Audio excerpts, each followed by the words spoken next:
squads. We're like 8 to 10 miles, and the hybrid is averaging probably around 16. So it doesn't sound like much, but it is big compared to the other cars. Goals not achieved because of COVID-19. We weren't able to have a Memorial Day parade, 4th of July, Shake the Lake, National Night Out, prescription drug drops, or Shop with a Cop. That's probably all canceled. Citizens Academy was canceled. We've limited the number of visitors along with the ride-along program. I know you're all anxious to do ride-alongs with us, but we'd ask you to hold off until the COVID situation gets under control. And then I really would encourage people in public safety and city council to try to do some ride-alongs. The last thing I talked here about the restorative justice court, and Larry actually is going to be a peacekeeper, and he's going to training, I think, starting next month. You're on mute, Larry. Still on mute. Yeah. Okay, so Larry's okay. Larry's going to miss probably the next meeting, but he's going to be going to peacekeeping training. I think that's fantastic. We had both signed up for that, and COVID took care of moving it back. Yeah, it would be nice, and I'm kind of frustrated in that. It would be nice if we could participate more. But I mean, we're doing the best we can. We'll send the stuff to the DA's office, and the DA puts them through. But if we get 1 or 2 a month into that program, that seems to be our limit. I think it would be nice if, like through municipal court, we had a better way of doing that. And maybe it's just me not bumping heads with our city attorney and judge to force them into it a little bit more. But so those are our narratives. Getting into the actual descriptions, it has the numbers that were on the spreadsheet. The wages are for full-time employees for 15 union and 6 non-represented supervisors. Also includes a $12,000 budget line for degree bonuses if they have an advanced degree like a bachelor degree or a master's or something beyond that. They get a bonus each year. The salaries are estimated by finance. As of right now, there's 2 things that are sort of in limbo on this. We don't know what's happening with our SRO agreement with the school district, so that could play into this. They fund 75% of an officer's salary. If they're not going to do that in the future, that's a huge hit to our budget. And the other thing is that the police union contract is expired at the end of this year, and that they still haven't started negotiations. So this number is sort of a fictional number because we really don't know what the real number is until later. So I'll shoot down here. Only 1 officer qualifies for longevity pay. Leave wages, that's for holiday, pay out for holidays.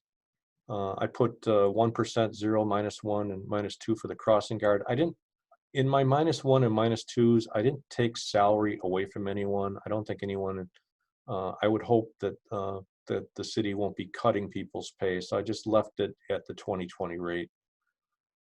Probably with the school starting virtually in this next month coming up, there's not going to be a crossing guard until next year. So that's kind of in limbo too.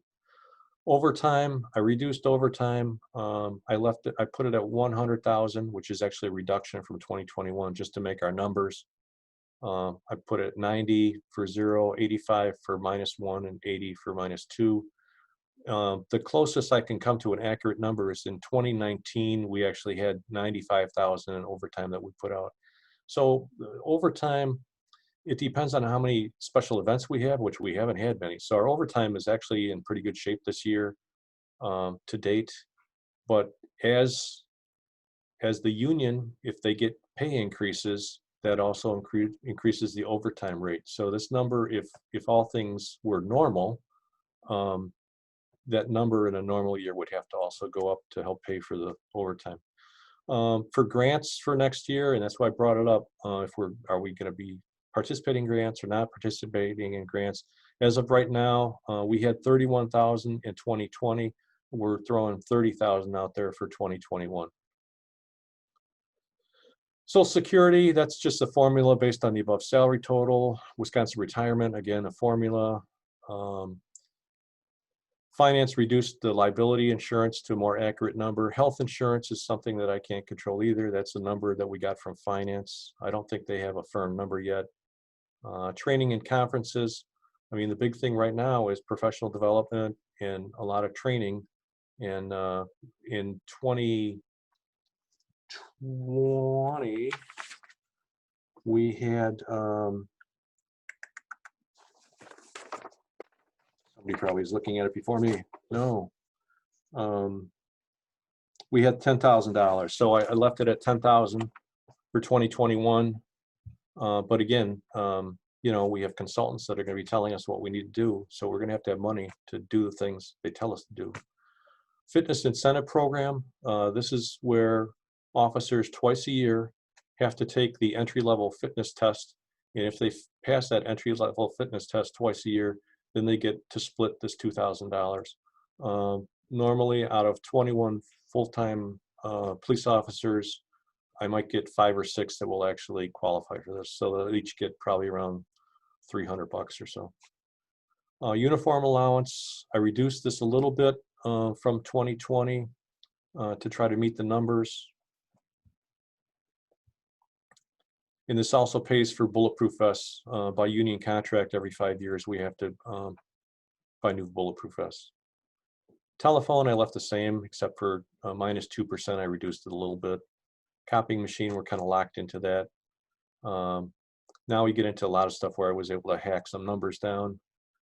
Computer, paper, toner, general office supplies. Police supplies, which is ammunition, blood tests when we arrest somebody for an OWI. We have to pay for that. We don't get them for free. So those are like $35, $37 a piece. If they get convicted and they're in a payment plan back through the county, they have to reimburse us those OWI blood tests. So we might get like $1.25 back once a month for, you know, 3 years or something like that. Same with sexual assault kits. We have to pay for those things. Operating expenses include copying of documents, photographs, other media, CDs, audio, video, ID cards, flares, if we have to have our squads towed, if we have to get parking permits. They didn't do it this last year due to COVID, but we pay the kids that do the alcohol checks for us. Equipment maintenance, repair of equipment. So just to balance it, right now it's at 1,500. If we go to a 0, -1, -2, I just cut it there. Tech support, this is, you know, above and beyond what the IT people do for the city at large. If we have a computer monitor or something that has to be replaced, that's not, we don't have money for, or printing paper, or printing cartridges and stuff like that, like a monitor would break. Vehicle maintenance repair, we've been pretty lucky. The biggest expense for this would be replacing tires in the wintertime. Community events, this was a new line a couple years ago. National Night Out, Citizens Academy, Memorial Day Parade. It mostly pays for water, food, certificates, things like that. Fuel and additives, we estimate based Oh, we have a question. I want to go back to the community events. Sure. Is it, that is a good place where, and I don't mind doing it, but we should hit Walmart up for donation. And is this a sufficient amount that you're asking for? Is it $500 or you want more? Well, you know what? We didn't have it for a long time. And what's nice, I took it out of like training or some other place. So I think 500 is actually a good number. Probably National Night Out is the biggest expense because we'll get, we'll buy a bunch of water and we'll get like sub sandwiches and we'll feed police, fire, and anybody that's there at manning the booths that wants a sandwich. Okay, I'll talk to you about this. This is a perfect thing for the local store manager. They give money out to groups and they certainly should do this. Although, do you guys hit them up for your shopping with the cop? Shop with a cop, we generally, we don't, some departments do it individually. We do it as part of the Dane County group. So there's a huge fundraiser that goes into it. We do very little to raise the money, but they designate, I think it's like, I don't know, it's like Okay. $175. But the sponsor that we use is Target on the east side. So you basically shop with the kid and then you bring them to the checkout and they just ring it up. If it's over the amount, it's no big deal. So they have, it's pretty organized. So shop with a cop, we really don't. Okay, we'll do this later, but I'll work with you and we'll go to Walmart and ask them for more money. And I'm not saying we should take it out of the budget, but that's something they should cover for us. Okay, I actually, for Shop with a Cop, we usually start out by taking them out to breakfast first thing. So this could help pay for those breakfasts too. A lot of Okay. times the guys will just chip in on their own because they're doing it on their own time. We'll take care of it. Yep. Okay, Fuel and additives, the number we got from Dan Stefani, who is the expert on this, is $2.33 a gallon is the average. So we average about 1,250 gallons a year. So for 2021, we're estimating 34,950 would be our total. So I rounded it off to 35,000, and then just to come up with the numbers, I reduced it down from there. And then police equipment, that was a new line. Last year, we put in there for stop sticks and PBTs, portable breath testers. The stop stick program is sort of in limbo, but we are preparing to buy some new portable breath testers this year. And that is the police budget. are there questions, comments, suggestions? You know, our responsibility is to review this. It goes to the mayor. So if you see something that you have questions about or you want to reduce or add, now is the time to do that. Kathy, I have a question for the chief. Do you foresee that we are going to be required to do more training? Will the state legislation that might be proposed require more training, and would that be included or have an impact on this budget? Yes. Yes, yes. Have you considered that then in this proposal? Well, we do. Right now, we're participating in a training group that consists of Stoughton, McFarland, Oregon, and who else am I forgetting? Monona. Pipe in there, someone. I know there's, who is it? Verona. Verona, yeah, Verona. So those are the 5. So we share instructors, and we normally have 4, sometimes 5 training sessions a year. The mandatory things that you have to do are firearms training, handgun qualification, that's coming up in October. Every 2 years, you have to have emergency vehicle operations training. We were going to do it this year, but with the COVID, we postponed it till next year for the emergency vehicle operations. I saw in the Wheeler report, which I'll talk a little bit about, if we get into the use of force stuff, that there is a proposal for mandatory 8 hours of use of force training for law enforcement every year. So that could probably be incorporated or qualified with some of the things we already do. I don't know that we necessarily have to pay to have specialized use of force training, because it's done during firearms training and also defense and arrest tactics training. They put them through different scenarios. I think where we're going to see additional training costs would be things like the implicit bias training we just did last month. That cost us $2,000.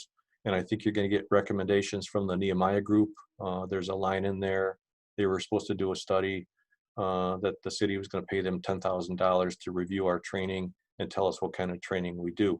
I don't think that $10,000 is paying for our training. I think the $10,000 is them to tell us what kind of training we're going to need to do. Or maybe it is. Maybe they'll provide the training. I don't know. That process hasn't started yet.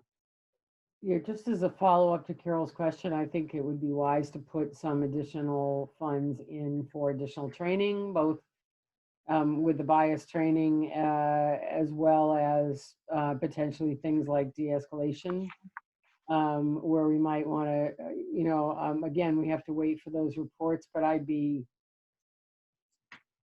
shocked, frankly, if there weren't some additional opportunities for us to learn from this and for additional training. And we should take advantage of that. It would be rather folly to invest the way we have and not follow up on the recommendations. So I would certainly advocate for adding to that line item. So do you have a number I should put in there? Would you say that your training on average is around 2,000? Or is We, it an average? well, if people are, I mean, training incorporates a lot of things. Training, most of the training costs are involved in the officers being assigned to go to training. The officers, if they're on their shift, we have to pay overtime for someone to cover their shift. And then if they're off duty, we have to pay overtime for them to go. So the overtime gets built into that. Where the actual training costs are incurred would be like if we're renting the Madison Police Academy or we're renting the Dane County Range. But there's, with $10,000 a year right now, we've been able to carry that pretty good and also send people to conferences. Where it gets expensive is if you hire a private consultant to come in and teach a class. And that's where, if we can do it as a training group, we share those expenses too. But some of the consultants, I mean, you can end up paying someone $6,000 or $8,000 to come in and teach, several classes. Yeah. So, My gut says, my gut says it's so probably a minimum of 5 and maybe even 10 as a placeholder. I mean, obviously the mayor might have something to say about that, but I'd rather have it in there and not use it than, but that's just my, if other members of the committee have other ideas, I'm all ears. so you want to make a motion, Alder Moore? Sure, I can make a motion. I'd like to make a motion that we add $10,000 to the training line item in anticipation of additional training that we would, training opportunities that we would like our squad to pursue in the area, in areas that would be germane to improving our overall practices. Is there a second?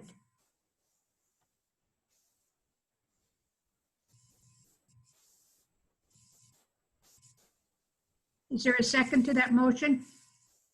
I'll second. Is there discussion? If not, all those in favor of the amendment, say aye. Aye. You're gonna, those opposed? Okay, This is Connie. I guess I'm going back to questions. 10,000 seems high to me. Okay. I'm wondering about in categories. The chief was saying it involves more overtime. Would the overtime you currently have budgeted cover that particular part of it? Not the training specifically, but giving, time to your officers and paying the overtime for training. Well, it's always a balancing act. We are given directions to come in with a budget at 1, 0, -1, and -2. And that's what I prepared. So if you guys raise it, we can raise it, but then I'll have to tell the mayor this is why it was raised, and hopefully that'll be acceptable.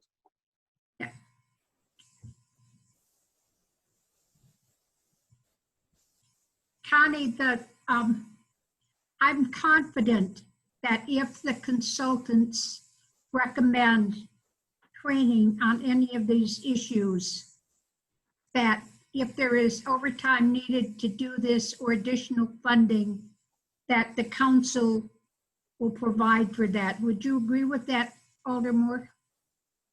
Sure, we can do it on the back end if that would be a preference. I just don't, I'm just cognizant of the fact that when we first started had discussions around this, The chief reported that as an example, that the potential racial bias training that the squad went through at the academy was 4 hours. Mhm.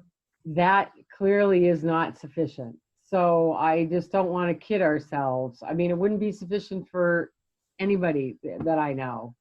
And that's not in any way meant to be a disparaging comment about our force. It's just the reality of our world and our systemic system, our system. So I just know that in terms of de-escalation and in terms of racial biases alone, we could easily go there. But if you would rather wait and supplement the budget at a later date, we could do that. No, I'm just, I am totally for the training, and especially in the areas that you have mentioned. I'm just wondering how we balance this, what it would take away from what, I don't want it to take away from something that we totally need to, and if it's added on. But yes, we need that money in there for training. I totally agree with you. 10,000 kind of goes, whoa, but we definitely need money in there for training. I don't know how Kathy or you feel, being on the council, what would be the best way to do this, front end, back end. I think that Alder Moore's motion makes a statement about the values of the public safety. And when I was suggesting that we would cover it, I was referring if there's an overtime cost for one of those items that we would do it. But I think that it is important for the Public Safety Committee, if they agree with this, for them to approve this, to make a statement about the value and the need for it, because clearly, we spent money on consultants to help us do better. And if it takes training to do it, then it would be stupid not to do it. Okay, thank you. That makes me feel better. Does that make sense? Yes. So does anybody have any other questions about the motion, which is $10,000 in training for the specified items? And this time I'm going to ask, because I can now see you, and when I do the call for the ayes and the nays, raise your hands so I can see you, just in case you're muted. I would ask that you respond and raise your hand. One quick question. How did we get to the $10,000 number, Nancy? I just figured that given the size of the squad and the variety of topics we could be involved in, that it would at least it's a not having investigating training options. It's kind of just a shot in the dark, honestly, Chris. But I wouldn't want to do it on the cheap. I mean, we don't have to go out and get the most expensive consultant out there, but I certainly would want to make sure that whatever classes the guys and our our squad goes to, our whole entire force goes to, just like the classes that we go through as the city council or anybody else goes through, or are high quality things. So it's a good bang for buck. Lieutenant Weigel here. If I could make a comment just to repeat something the chief stated. The implicit bias training we just took was 3 hours in length, and the fee we paid was $2,000. That helps. I do have a question. This is Glenn. I am a huge fan of training for law enforcement and believe that a dollar invested in training will reap much greater benefits in the long run. My question on the motion would be, is this $10,000 then for the chief to meet his budget requirements to come out of another location? Because so much of this budget is not discretionary, such as the police salaries and such. So if the $10,000 would need to be made up out of the existing budget, we're looking at like not buying uniforms or not having office supplies or such. So If it's an additional 10,000 on top, then that sounds wonderful. And if it's in lieu of other expenditures, then I think that would be a challenging requirement. I don't think the intent of the motion was to reduce another item by $10,000. And this goes from this committee to the mayor, and the mayor ultimately will do what she thinks is best, and then it goes to the council. So I don't foresee it coming out of someplace else, Glenn, because clearly we spent the money to hire the consultants. They're going to recommend training, and we'll do what we need to do. Would you agree with that, Aldermore? I would definitely agree with that, yes. Okay, is there further discussion? And if we don't need it, it won't be spent. But if we need it, it's there. So I'm going to call a roll. All those, is there further discussion? All those in favor say aye and raise your hand. Aye. Aye. Aye. Opposed? If you are opposed, say nay and raise your hand. Okay, the amendment passes. Oh, I got. There are other questions about the budget? What did I do? Wally, do we want to do these, pass these on one at a time? It's up to you. Yeah, I mean, okay. yeah, it's totally up to you. So if someone would like to make a motion to approve the budget as amended and pass it on, I would welcome such a motion. So moved. Is there a second? Second. Discussion. All those in favor say aye and raise your hand. Aye. Aye. Aye. Opposed? Motion is carried. Thank you. We will now move on to the dispatch chief. Okay, let me see if I can get this little screen back up here. Oh, God. Oh, I'm screwed. Oh, holy moly. I don't know how I did that. Okay, same thing with dispatch. The yellow box is the 2020 budget. And then the first line is 1%, second line is 0, third line is -1, fourth line is -2. I guess I'll just go right into the narratives. There's not so much as the other ones.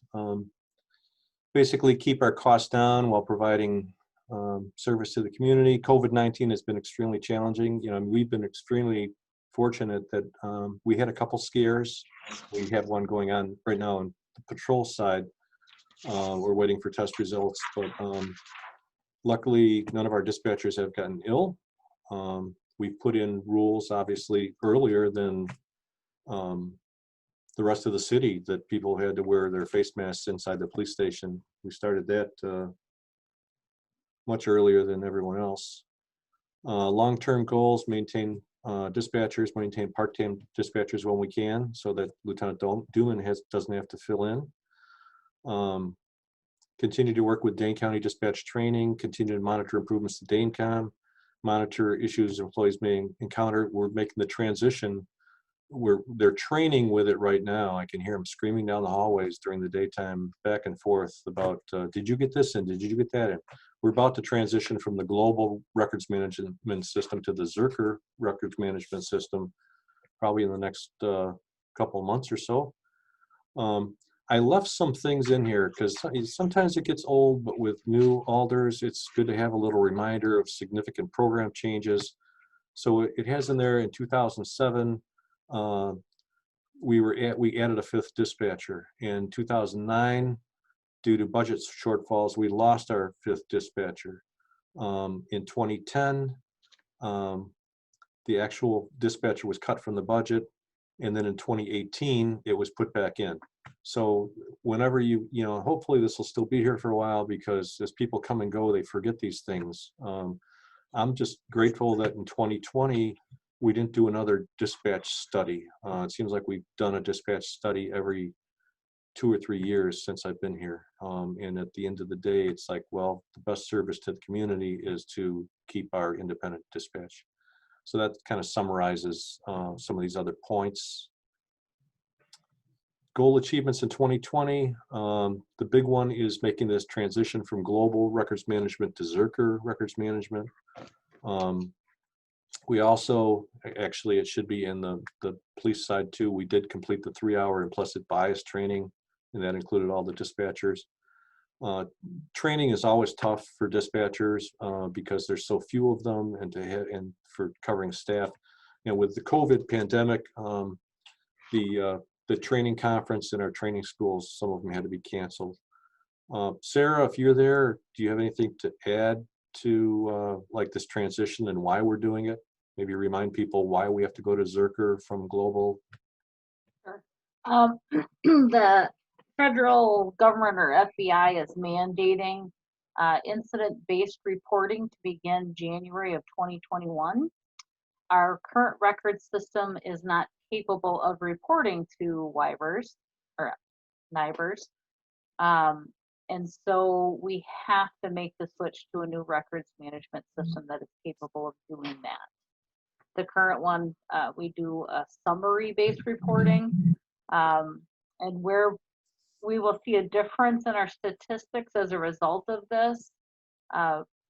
NIBERs, or you'll hear me refer to it as WIBERs because it's the Wisconsin incident-based reporting system. They will report all arrests of a person, and under the UCR summary-based reporting, they report the highest offense. And so you're going to see numbers of not arrested persons go up, but charges go up as a result of this. It doesn't mean that we're arresting people more or charging more. It just means there's going to be a change in the way they're reporting it to the feds. And hopefully when we're doing this new records management system, it will help our crime analyst fine tune that race, sex, and ethnicity report better too, because it won't just, hopefully it doesn't count just, you know, each time you make a charge as another arrest, but that time will tell on that one. And just to reiterate too, like we're members of this MPSIS group, and we're the smallest one. We pay the smallest amount. This new system is, I think, right around $500,000, $500,000, and Monona's portion of it was about $42,000, and we paid that in our 2019 and 2020 capital. So going into 2021, our MPSIS costs are actually going down, and you'll see that later on in this report. Well, can I ask a question about the new system, or to you or Sarah, which is, we recently had a meeting with a few of the citizens, Bree and others, Gillian, who are interested in the data. And I know you have been working with in the data. And one of the things that we noticed was that the dispatches weren't, the tabulations weren't necessarily uniform in terms of how they were, the language that they were using. Will this incident-based system also allow you to or a dispatcher to pick a category and sort of stick with the same words, if you will, so that so it's a more accurate tabulation that way as well? Or they can call something anything they want.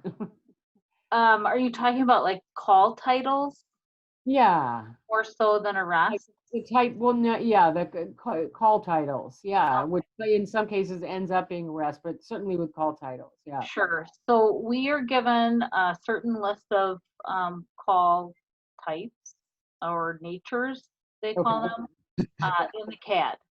Okay. That's the choice that we have. Because we're sort of at the mercy of Dane County, we use the same CAD. Any request for additional call types or natures have to go through them and be approved by them. Okay. So when they're taking the call, based on the information they're getting, if they're actually taking the call and entering it, they label it, what seems to fit. Okay, What we ask officers to do if they get the information and things are, way different than what was initially provided by the caller, we ask them to change it so that it's appropriate. okay. Thank you. Sometimes there is a hard fit for things, so they kind of get lumped into like an information call or something like that. But Okay, great. Thank you. Yeah, hopefully this new system forces the officers to make choices, Right. and they can't move on through the report until they check a certain box. So it's not like they just put the title in and do a narrative. No, this system is going to ask them a lot more details. That's why it's called the incident. I think because that's why it's called the incident-based reporting. So it gathers more details. So Right. hopefully it'll be a great thing. Thank you. Okay, so going down, unless there's more questions. Okay, going through the actual narrative, I have it's the salary is for 5 full-time dispatchers based on budget increases of 1%. Shift differential pay, wages when they're on vacation, part-time dispatch wages, overtime, Social Security, which is a formula off of the salary, the city half share of the Wisconsin retirement, disability, health insurance. Again, these are estimates from finance. And then we have training. I was trying to find some categories to adjust things. So training, we don't spend a lot of training on our dispatchers, but maybe this is something that we need to also consider, just like we did for law enforcement, as far as some of the recommendations that'll be coming. But we've only had $2,000 in training. And a big portion of that is like we'll send 2 of them to a conference, or if they're new, they might have to go for some certifications.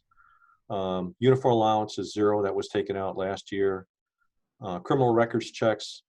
Basically, these are, if we run a criminal records check for something that is involving a case, we don't pay anything for it. These records checks are mostly for what we have to pay when we do background checks for the city clerk for liquor licenses and things like that. So it's $7 for each check. We do around $330 a year, and that's where we get the $2,300. So this last one is service contracts. This kind of like our MPSIS group expenses gets lumped into dispatch. So it was actually this year going into 2021, $60,786, which was reduced from last year's amount. We pay $4,500 a year to use the Madison 800 radio system because we were on 2 different systems. We're actually on 3 different systems. We have our own radio system, which is VHF, that the fire department and public works uses. We have the DaneCom system, which fire department uses, police use to talk to other agencies in the county.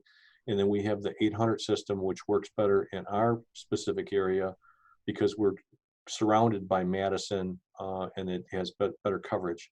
So they haven't raised any rates for us for, gosh, as long as I've been here, we've been paying probably that much. $5,964. This is for general communications, and this is our service contract to maintain our own VHF system that is used by Public Works and the fire. $1,440 is the time quarterly fees. That's what we pay in to the state of Wisconsin Department of Justice that allows us access to run criminal histories and driver's license and things like that. $250 we use it's approximately what we pay every year for the language line. Courts has a separate account that they use. So if you need a translation, it could be someone on the phone or someone brings in or on the radio. You would call this magic number up and they would talk back and forth and tell you what they said. $600 is Dane County fees for access to a lot of their programs. $6,648 is the DaneCom. That's the DaneCom radio system fees. Every year it goes up a little bit. $2,128 is for Leads Online. This is the program that we started forcing a lot of the shops that are secondhand dealers to register the items they take in so that we can tell if it's stolen. So we can run reports on like places that take in cell phones, the gold shops, the dealers and things like that. We use a program for our scheduling in the whole city. It's called Schedule Anywhere. The police and dispatch portion of that is $576. The city portion is a little bit more than that, but we kind of split it.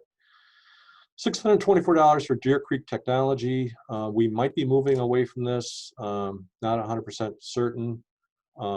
This is a system where when we change a policy, the officers get an email, they have to log into the system, they have to read the policy, they have to take a quiz, they have to sign off on it and acknowledge that they understand it. It also tracks, if we put them in there, how many commendations an officer got or how many disciplinary acts the officer got. So it kind of puts a little pie chart for each one so we can track if people are going down the wrong road. We have $500 in there for CSI. This is Tim Kriz. This is the guy who comes up with our general order templates. And it's actually $1,000 a year. And of that $1,000 a year, our insurance company pays half of that.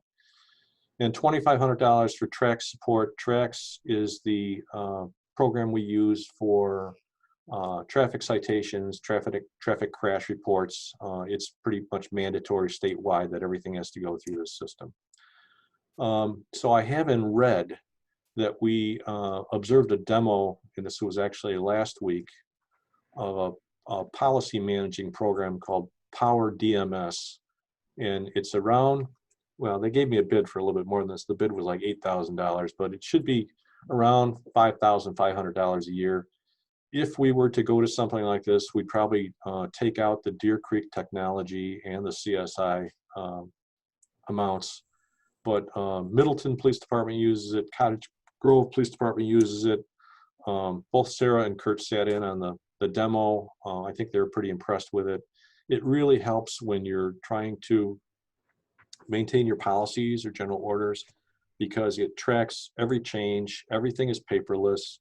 If I send a copy of a general order for Alder Moore to look at or Alder Thomas to look at, and they put their edits in and send it back to me, then I have it side by side on the master one. I can make the changes and bloop, those other ones are saved in the cloud forever. So we can always go back and look. So you'll always have a record of it. It seems to be pretty slick. So we'll see. I guess we'll make that pitch to the mayor when we get down that road too. And then dispatch supplies, just to meet our numbers, I went from 1,500, 1,500, 500, 500. So that is the dispatch budget.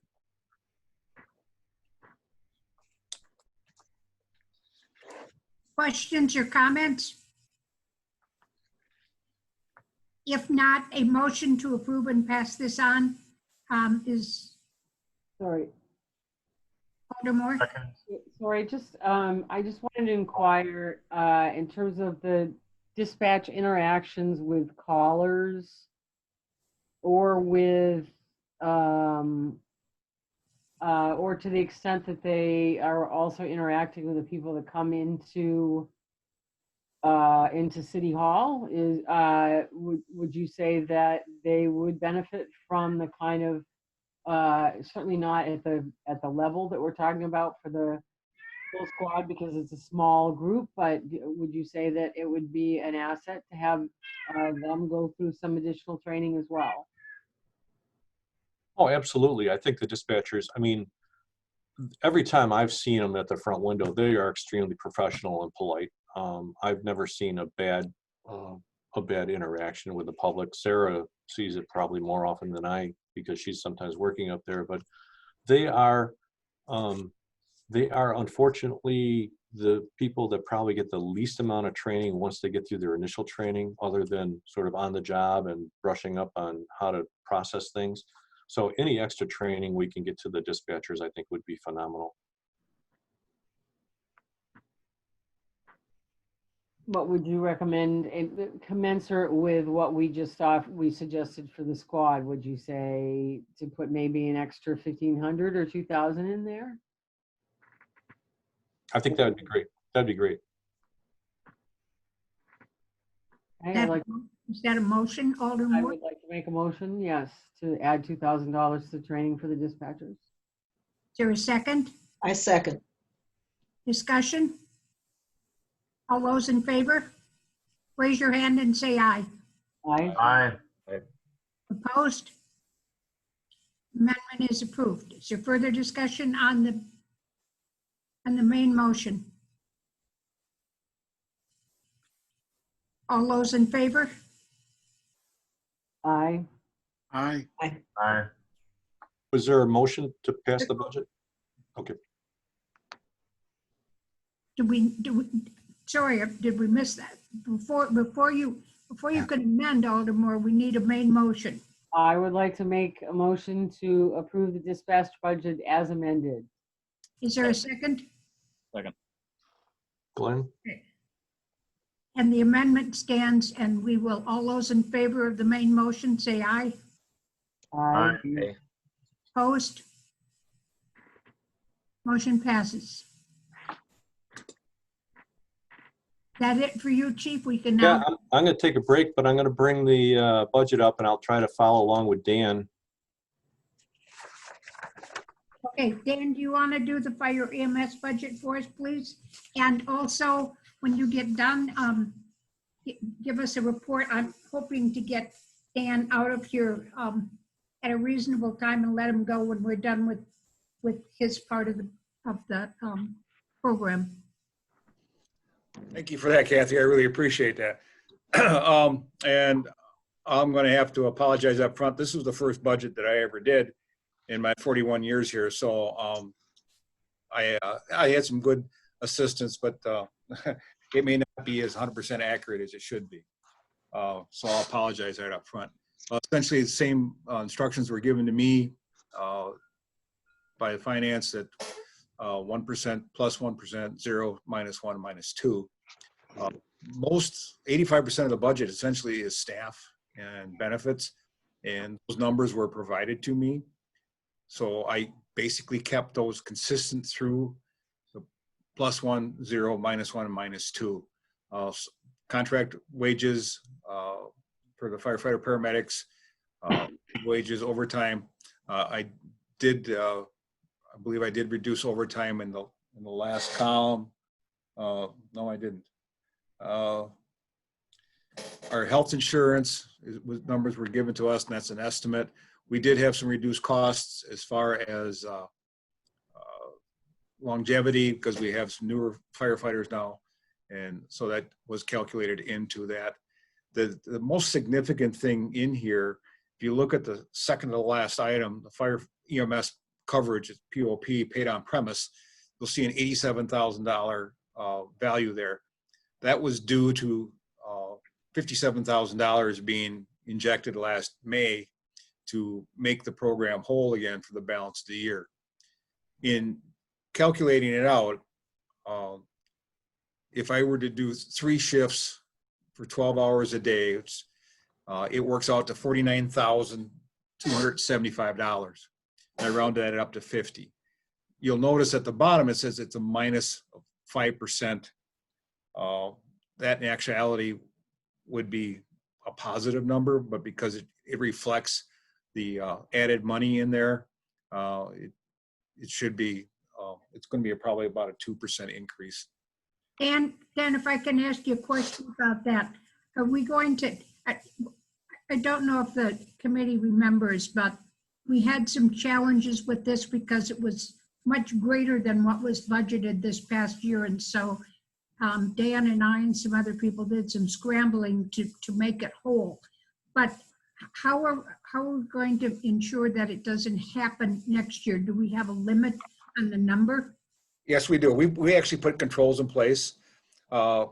Based on the controls we put in place, I anticipate that I could probably return $20,000 of that money back to the EMS fund. We have specifically identified a maximum of 3 individuals working 12 hours and the pay we have for them. So that's where that $49,275 came in. Thank you. We originally had $30,000 in that budget line for 2020.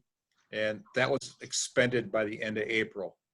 And I had to suspend the program for a month while Older Thomas and some other people created some magic for us and made this work. So in essence, there wasn't a whole lot changed as far as salaries, wages, and the overtime, FICA, retirement. That's all were numbers that were given to me by Mark Hotaker. And so I pretty much left those alone. We look at our narrative. Essentially, I didn't change a whole lot. I didn't want to recreate the wheel, other than the fact I did add Chief Sullivan did retire March 10th. And March 12th, things changed. We have a significant impact due to COVID-19. I outlined some of those. A lot of the things remain the same, so I didn't change any of that. We did suspend trainings for a while. We did them virtually. We suspended fire inspections. We suspended station tours, public safety trainings. We didn't do blood pressure checks, anything like that, in order to minimize our exposure to COVID-19. Long-term goals are essentially the same. Things did not happen essentially due to COVID. One of the other goals was to implement our paramedic intern program again. That, in essence, should be done in 2022 if we start implementing that next year. So if you get into the actual narratives and the budget lines, full-time wages is actually split between the fire chief's position and the 9 career firefighter paramedics. Leave wages is also split. We have $6,500 is a stipend for one of the administrative fire chief's assistants. We have $12,000 in overtime. Our Social Security, again, is a calculation. It's a number based on the wages, retirement as well, life and disability insurance. Health insurance did go up a little bit. Professional development, things for training opportunities, memberships to NFPA. It costs us almost $2,000 a year for our membership to NFPA. That keeps all our codes up to date. I did identify in professional development, 1% decrease would be a $500 reduction, reduced opportunities for outside training. 2% reduction would be $1,000 and would reduce opportunities for outside training, and then 1 in-state conference. Uniform allowance, I left at $3,000. It's for our full-time firefighter paramedics. It's based on the labor contract, and also includes some uniform allowance for the 2 assistant chiefs and LTE firefighters. At 2% reduction, I reduced that to $500. I took $500 away, I'm sorry. Physical examinations, we do these for new members, our new LTEs. It's about $400 a piece. There is 4 that will be under the fire side and 4 under the EMS side. Length of service award is the Wisconsin length of service award program. This is based on current fees, what we paid. The telephone is our station phones and cellular phone. Utilities, office supplies, all these things were essentially, I didn't change any of these in order to maintain our current spending. The professional development, which is down a little further, Wally, includes training opportunities for career and volunteer firefighters, Artisan Association. We need to bring in the potential for outside trainers, such as for our rapid intervention teams, hybrid vehicles, weapons of mass destruction, and hazmat. That also got reduced. I think I'm repeating myself. I'm sorry. I apologize. Firefighter supplies was the next one that changed. And that covers our disposable gear, for instance, gloves, hoods, things like that that usually get damaged in pursuit of our duties. A 1% reduction was $500, and 2% I left it at $500. Again, this is just to make the numbers balance out. Our equipment maintenance and repair, this is for our apparatus, rescue tools, things like that. Things get damaged when we have calls. It helps pay for that. At a 0% increase, I reduced that by $1,000. Minus 1%, I reduced it by $2,000, and 2% I reduced that by $2,000. Building maintenance and repair is basically just items in the station. We just had a new kitchen sink put in, or a new faucet in the kitchen, and that comes out of that budget line. Prevention and education, this is the pays for the materials that we use, our code manuals. It also helps us purchase the supplies we give out at National Night Out, our fire prevention fairs, our open house in October. And zero budget, I reduced by $1,000. Minus 1, I reduced it by $1,500, and minus 2, I left it at $1,500. Fuels and additives did go down based on the prices projected by Dan Stefani. We essentially we're predicting we'll use about the same amount of fuel, and so that was able to be reduced. Firefighter recruitment and retention. This is actually the paid on call. This is what we pay our firefighters for when they show up to calls. They get $15 for a call. They get $10 a call if they're on probation. This is one of my biggest ones that I had some flexibility in. A 0% budget, I reduced it by $5,000. That would reduce calls, the paid to call, to $1,250. Minus 1% would be a $7,000 reduction, and it would reduce the paid to $12 a call. And a minus 2% would reduce it to $8,000 and drop our pay to $1,150 a call. The EMS coverage, or EMS fire paid on premise, is the one we talked about a little earlier. I put in $50,000. Controls have been put in place to limit the number of eligible shifts per 24-hour day. Did the math. If we reduce that by 1%, it'd be a $2,000 reduction. It would eliminate 45 shifts a year. A 2% reduction would be $4,000 and would eliminate 90 shifts per year. And if we went back to the original budget of $30,000, it would result in eliminating 445 12-hour shifts per year. And I believe that is the end of the budget for the fire department. Any questions?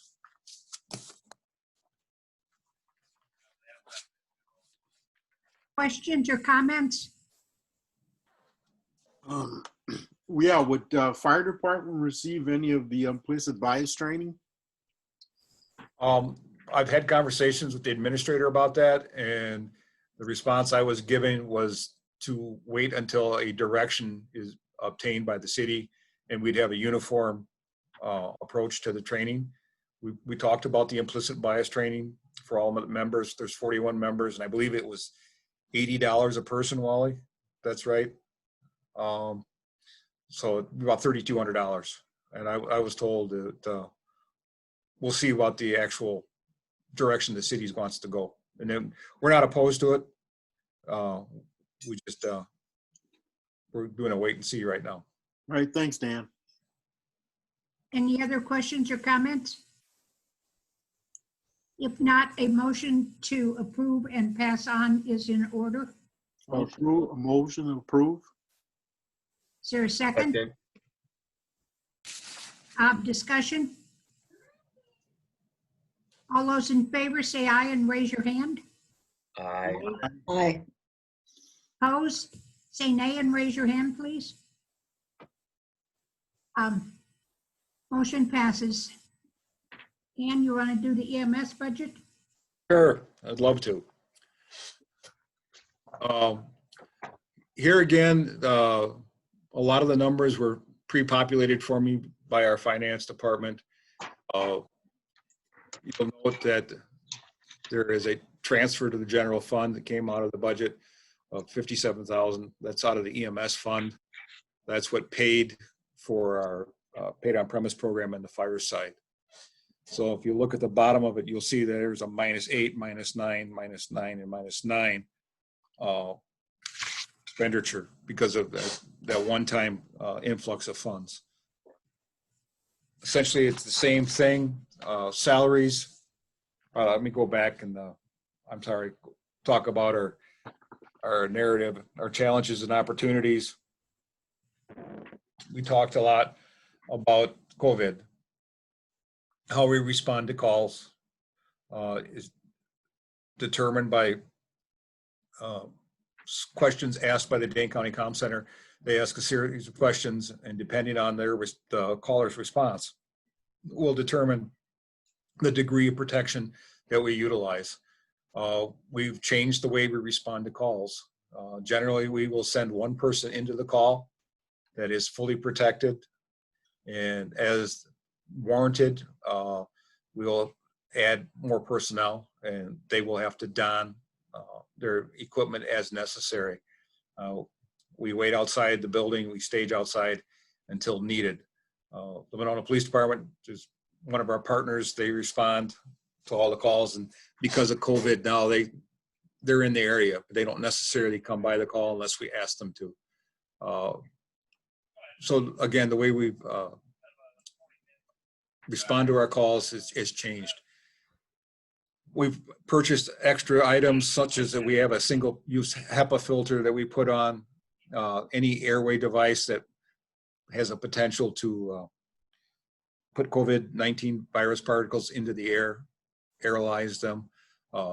We've purchased additional equipment to sanitize our ambulance and equipment. And we just had to change the way we did business. Again, a lot of the narratives that Chief Sullivan put into place, I didn't change because they are still relative. And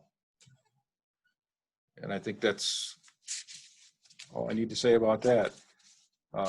We talked about the intern program again as something that we would like to have done. It was discontinued for budget reasons. We'd like to reinstate that in the upcoming year.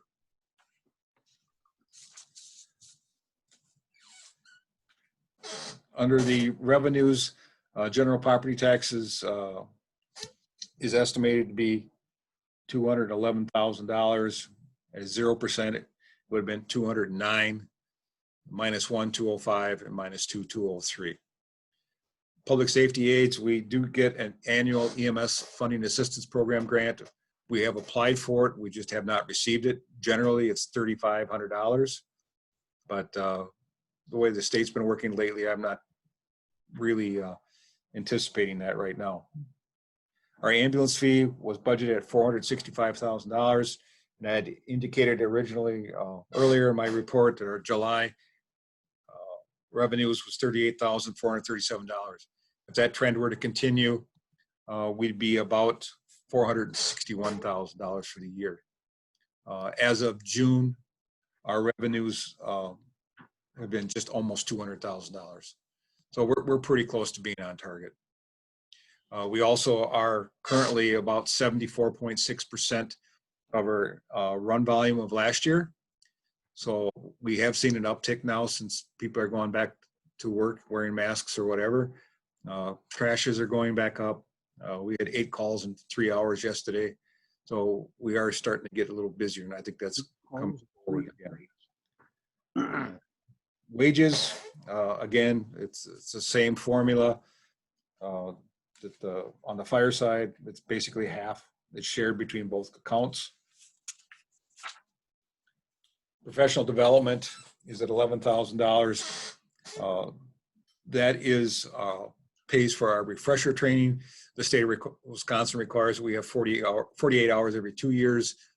I take that back. It changed to 3 years this year, and it's 60 hours. But we pay for training for our paramedics, and there's some overtime that's also included in that. They need to have this to maintain their paramedic license. Also in there is some opportunities for training, outside training. And our EMS medical director is also paid out of this. At 0% budget, it's $1,000 reduction, less outside training opportunities. Minus 1% is still at $1,000, and minus 2% is a $2,000 reduction with no outside trainings. Uniform allowance is left the same, it's partly contracted. EMS stipends, we have some individuals that are EMS trained and do not do firefighting, and so those shifts are covered out of these. Physical exams, $1,600. Again, this is half of what we anticipate yearly for providing physicals for new members. They're about $400 a piece. Telephone, we also have cell phones in our ambulances. We also have a specific cell phone for each defibrillator. So when we do a 12 lead, it's sent to a server out east. The server turns it around, sends it back to one of the individual hospitals. So essentially, when we do a 12 lead, the ER sees it within minutes of when we do it, and they can either confirm or not confirm any diagnosis we might have made. We did have a significant call just yesterday, a 53-year-old male that had a significant STEMI, and we were able to confirm that, and that individual went right to the cath lab, bypassed the ER one right there. So it does work. Service contracts, $33,000 is a large number, but that's based on 7% of our revenues. That's EMS billing service. Office supplies, EMS supplies. EMS supplies are the drugs that we use. Right now, it's one of my larger categories. It all depends on our use and what happens. Right now, a 1% reduction would be $3,500. And I left the same at 2%. It's a crapshoot. We really don't know what we're going to use every year in medications. It's based on historical information. This year, we seem to be using a lot more Narcan, and that's gone up from $14 a dose to almost $50. So it's hard to say. Dues and subscriptions, again, that's reference materials that we use. It's also some training materials, and it also pays for our scheduling program. It's called a Lad Tech. Equipment maintenance and repair covers the repair of maintenance to the ambulance and other EMS equipment. $1,000 reduction at 0%. $1,000 stayed the same at -1, and I kept the same for -2. Fuels and additives, again, this went down based on our use and the price it provided to us by Dan Stefani. And EMS equipment is non-disposable equipment that gets broken that we need to replace or repair. And then there is a transfer to the general fund that's been there historically. I honestly don't know what the reason for that is, Kathy, but it was there when I got it. So and that's. I don't understand it either, but I'll be finding out. Used to be. Okay.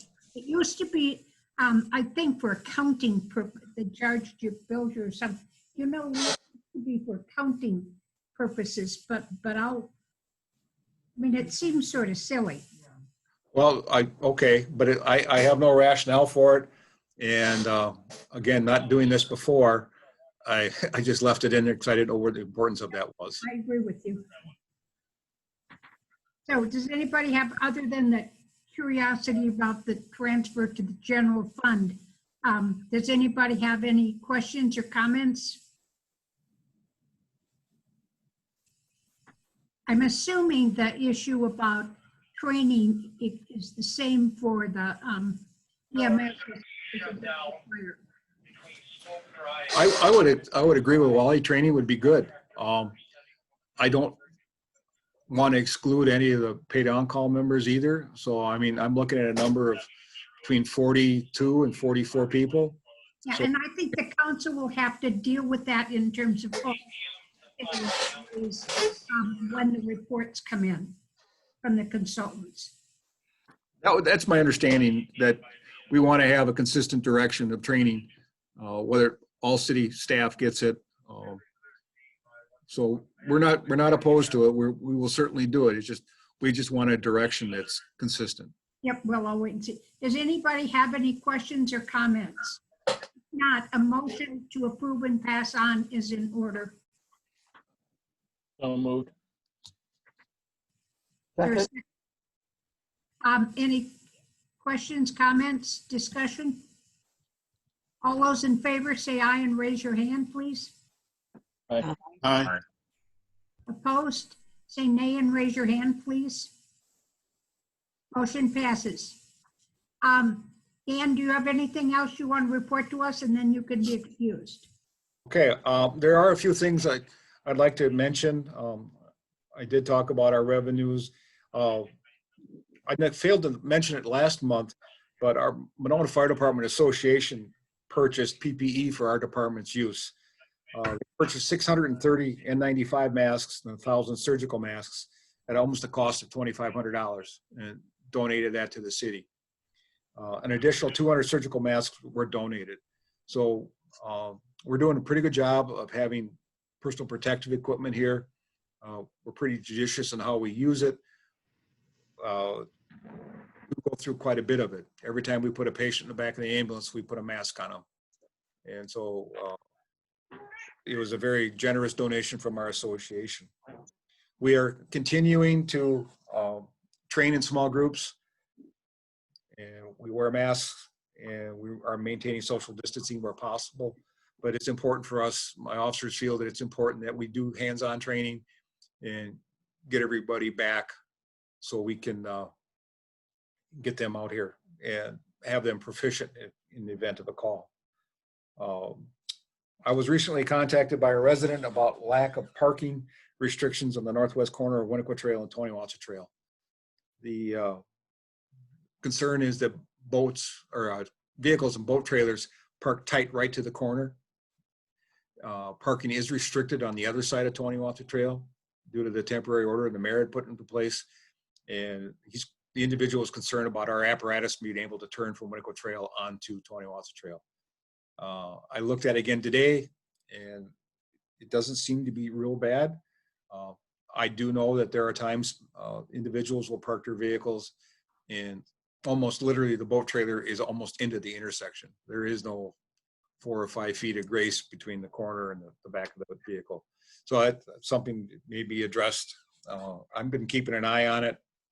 So just want to make you aware of it. Yeah, as someone who lives down there, I see it, but it's usually just on the busy, nice summer weekends that it's really an issue. Most of the other times it's not. Well, like I was saying, Joe, today was not a problem at all. No. I did go down the day I got the email, and there wasn't one individual. We had a call down there, and our apparatus was able to make the corner. So we can't do it at a very fast rate, but that's okay too. So it's just something that was mentioned to me, and I just wanted to pass it along to the community. One of our concerns is the town of Madison Fire Department will probably be going out of service November 1. They're having extreme difficulty in staffing their fire department, and they have been negotiating with the city of Madison to provide fire service for the next 2 years until the annexation is completed. That impacts us in that they are one of our partners when we respond to structure fires and multiple EMS calls in our community. So we've been reaching out to other communities. We have a tentative agreement with Fitch-Rona. They will provide a paramedic ambulance from their Pittsburgh Station 3, which is on South Signing Road, which isn't much further than the town of Madison. But we're currently working on that, getting that put into place so it will be automatic dispatched in the event of a call. It happens about 110 times a year that we get mutual aid ambulances coming into Monona. We have a new hire. Tom Neville was one of our former LTEs. He replaced firefighter paramedic Andrew Buckingham, who left June 30th. I am looking to hire additional LTE paramedics to help assist in reducing overtime. Tom Neville was one of my very good LTEs, put a lot of hours in, and I'm glad to have him on board as a career firefighter, but I lost him as an LTE, so we're looking to do that. Safety Officer Tim Hamacher, is retiring after, actually tomorrow, after almost 37 years of service to Monona. Plus he had 5 years at Maple Bluff. We wish him well. We also had a member, paid on call member, Kevin Steiner. He resigned August 15th, moved out of state. He accepted a police officer's position, and wish him well. And again, my most exciting news is the fire chief position was offered and accepted, pending background check and a medical exam. Also, I'm planning on retiring December 31st. This has been a very interesting and challenging experience. It's going to be a difficult thing for me to do, but it is time to do that. So just want to let the committee know that that will be happening the end of the year. End of my report. Any questions? I just want to say, and we've appreciated having you, Dan, and we've appreciated that you put off your retirement to fill in with the chief, because I'm not sure what we would have done without you. So thank you. You've been wonderful, and you've been great for this community for many years. Well, I do appreciate that. And I do appreciate all the assistance I've gotten in this position that I currently have. I probably see Wally at least once a day, and we discuss things that I need to do and on how to do them. So I do appreciate it, but I also believe it's time for me to go. So that being said, thank you. Thank you. Good night. You can go home. Okay.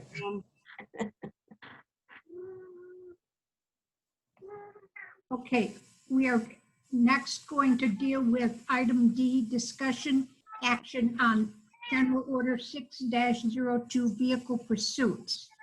And I want to say, if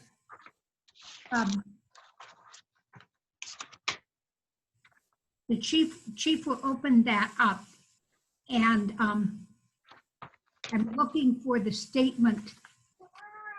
Is he still here?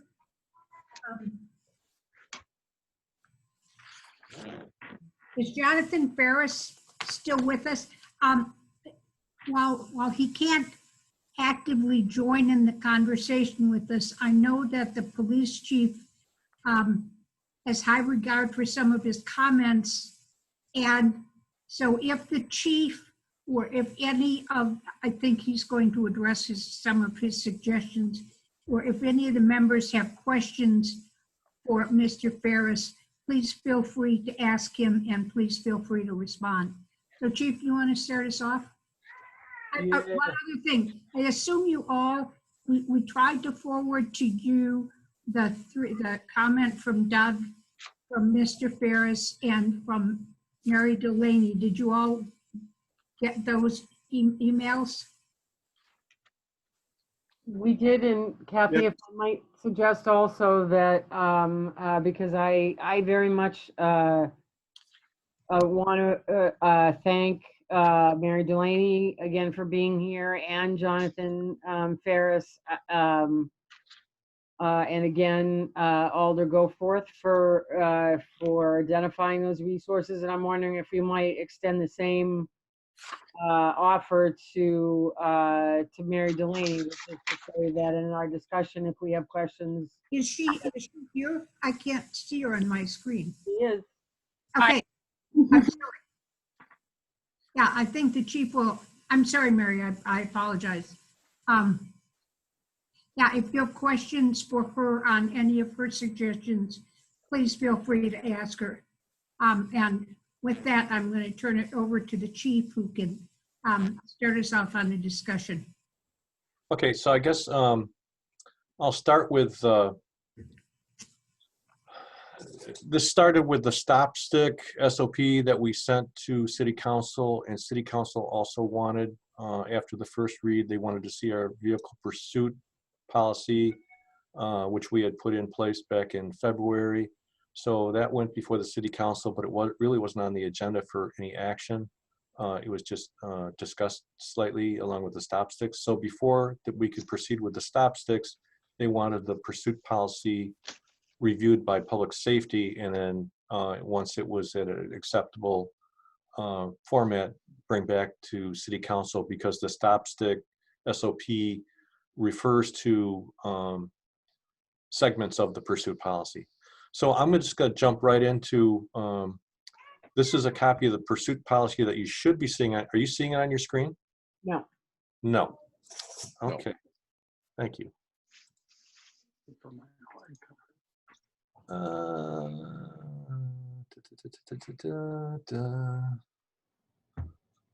Wow. Sorry. Need help again? Yeah, no, I think I'll get it. It's just, you know, I'm Wally. No, that's not there. Let's try this one more time. You had the desktop up for a second. Yeah. Yeah. How come it's not? I did it before. I'm babbling now. It's a bad sign. Kathy, you mentioned Well, something about, you had the desktop up, so that means you were really close. yeah. Do you mention something about wanting to take a break for people? Do people want to take a? 5-minute break and go get a glass of water we'll take a 5-minute break. We'll come Yeah. back promptly at 8:27. Okay, thank you. How did I do this? Screen. I think so. There's a desktop again. Yeah, let's see what, how about now? There we go. Okay, we're close now.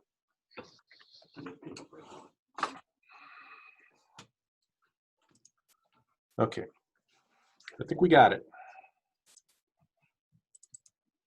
Yes.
Nice job on your presentation, Chief. It's been a long time since I've sat through a full budget committee. Thank you.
I have 8:27, but I'm waiting for Chris to. There he is. Is everybody back? Are you ready to go, Chief? You know, I thought I was, I had it, and now I lost it.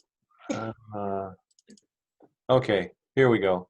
I tried to bring in, I have Doug's email comments, but it's too wide for me to get it on the screen because it's email. But I do have, at the end, I have a surprise for you. It's a combination of John's comments that are on this pursuit policy, some of my comments, and some of Doug's comments. And then I also have Mary Delaney's letter and the policy from the police department she had that we can kind of throw that up there too, just to give you a feel for what other places are doing. So basically, here's our original pursuit policy, and John's on there too. He had highlighted some things on here. He made a change here: vehicle pursuit of fleeing vehicles, crossed out does present a danger to the lives of public, officers, and suspects. Next line, negligent or reckless actions committed by officers during a pursuit are prohibited. The duty to avoid injury to innocent third parties is superior to that of engaging or continuing in pursuit. Officers must balance the necessity of apprehension against the possibility of damage. And then he added, comma, injury, and then he added the words or death that could result in a consequence of the pursuit. So those are all good changes. So you are suggesting that we incorporate these changes, is that correct? Yeah, I think it's a good idea. I think it's good. It's good language they have in there. Okay, thank you. During the pursuit, constant evaluation of the situation must take place by the officer involved and the OIC or supervisor or whatever command designation is used by MOPD. This one, yeah, I agree. It should be monitored by the OIC, but sometimes the OIC is actually the person in the pursuit. But I know we have something in our rules and regulations which indicate it's the same as when it tells people to intervene. But I think there's some other language too. If someone is in a pursuit, it doesn't have to be the OIC. It can be any officer can just like snap them out of it, say, hey, this is getting too crazy. You need to terminate your pursuit. There might be some bruised egos and feelings later, but that's too bad. So that might be an area we have to work on the wording on or double check on. His definitions, he didn't change anything here. These are just definitions. I'm getting close to some stuff here. So now, the key thing here is initiation of pursuits. Fleeing and eluding pursuit, officers are authorized to pursue and apprehend as expeditiously and safely as possible any person in a vehicle who the officer has reasonable cause to believe has committed or is about to commit a violent felony. Generally, this point is satisfied by more than the violator's actions while attempting to elude the officer. Violent felony means a felony that involves an actual or threatened attack on a person or persons that involves the use of force or threatened use of force. This definition does not include suicidal persons. Pursuits shall not be undertaken by any unit which contains prisoners, suspects, complainants, witnesses, or other non-sworn passengers. Justification for engaging in a vehicle pursuit must be based on facts known by the officer when the decision is made to engage in a pursuit. Information not established as fact at the time of the pursuit was initiated cannot be considered later in determining whether the pursuit was justified. In all instances of vehicle pursuits, the initiating officer must be able to clearly articulate the reasons why a pursuit was initiated. Vehicle pursuits are justified when the initiating officer knows or has probable cause to believe. And there's going to be some changes you'll see in the language right here I just talked about when I get to my final one that has input from Doug Wood. And also I discussed with Sergeant Losby, who I hope is still here, who is our EVOC instructor. Okay, and these are the reasons to justify a pursuit. The first three are pretty basic. John added some language in the third one. The vehicle occupants present a clear and immediate threat to the safety of others and which creates a high probability of death or great bodily harm. Okay, and his notes in here, if this will open up, which it won't. John, are you on? Can you articulate on that point there? Yeah, sorry about that. okay. I basically went and matched that with another section that you had. Okay. And again, what you're trying to do is just say that if the officer is making the decision, the time to, you need to define what clear and immediate threat to safety is. And so that's why, we typically will request that you have that high probability of death or the great bodily harm. Okay. And then you have highlighted here, the occupants of the vehicle are engaged in drug dealing, approximate time to the initiation of the vehicle pursuit. I actually took that whole section out when I got to my draft version later. It doesn't stop us from trying to stop someone involved in drug dealing, just like it doesn't stop us from trying to do a traffic stop if somebody's doing a traffic violation. It just puts the brakes on things if it's something minor and people start driving recklessly, endangering safety of third parties or the officer or themselves. It just didn't make, after thinking about it, just didn't make sense to have it in there. And that's something that Alder Wood also was concerned about. John added a section here. Necessity of immediate apprehension outweighs the level of danger created by the vehicle pursuit, as in the case of the vehicle engaging in reckless driving. And he added this last thing: officers shall not enter into an eluding, fleeing pursuit solely for non-violent criminal violations, traffic, or ordinance violations. So that doesn't mean we can't turn the lights on and try to stop someone. It just means that if people start driving extremely reckless and putting people in danger, that's when we stop the pursuit. Wally? Yes. So I know that there were a few things I'm just a little stuck on the process here, but in the sense of integrating Mary's and John's and Doug's comments, and wondering, I know one of the comments that Doug had, or one of them had, I believe it was Doug, was the whole issue of reckless driving being very subjective. And I'm wondering, that's something we should be discussing now, or if that's something you want to wait until we get to what you think is your final version. Yeah, if we could wait till that final version, that'd probably be best. Okay, thanks. I'm just trying to hit what John put in here, because I really, of all the things he put in, I couldn't find anything that was really concerning or bad. Oh, this is one when the distance. So this is when it gets into termination of pursuits, and he added some verbiage here: when the distance between the pursuing and fleeing vehicles is such the pursuit is futile. And there was some language of maybe losing sight of them within X number of seconds. That's still open. I don't really know how much time should really go by. I mean, so that's something that probably needs some fine tuning when we get to the final policy, because I'm at a loss. I mean, 5 seconds, 15 seconds, I don't know. 15 seconds, if you're going 100 miles an hour, that's a long, long distance. So maybe that's too long. So maybe that's up for discussion, I guess. Well, I think Mary was suggesting that it just ends at if you lose sight, period. Sure. It stopped if you lose sight, period, and that there isn't any kind of a seconds window after that. Oh, here we go. Look at that. If I just hover over it, can you guys see his comments? Yeah. Hey, this is something. I learned something new on Zoom. So, and after terminating a pursuit, an officer shall, whenever practical, John took out whenever practical, an officer shall slow down to the speed limit, turn off emergency lights and siren at a safe location to come to a complete stop. And yeah, I'm not going to read the whole thing here. I think those were, okay, here's another one. This gets into the spikes. The officer deploying the spikes should, and John's comment was must. This is a necessity for the protection of the law enforcement officer. Should allows for deployment in a location where the officer can be injured. Also consider language that a squad car or SUV is not considered an acceptable barrier.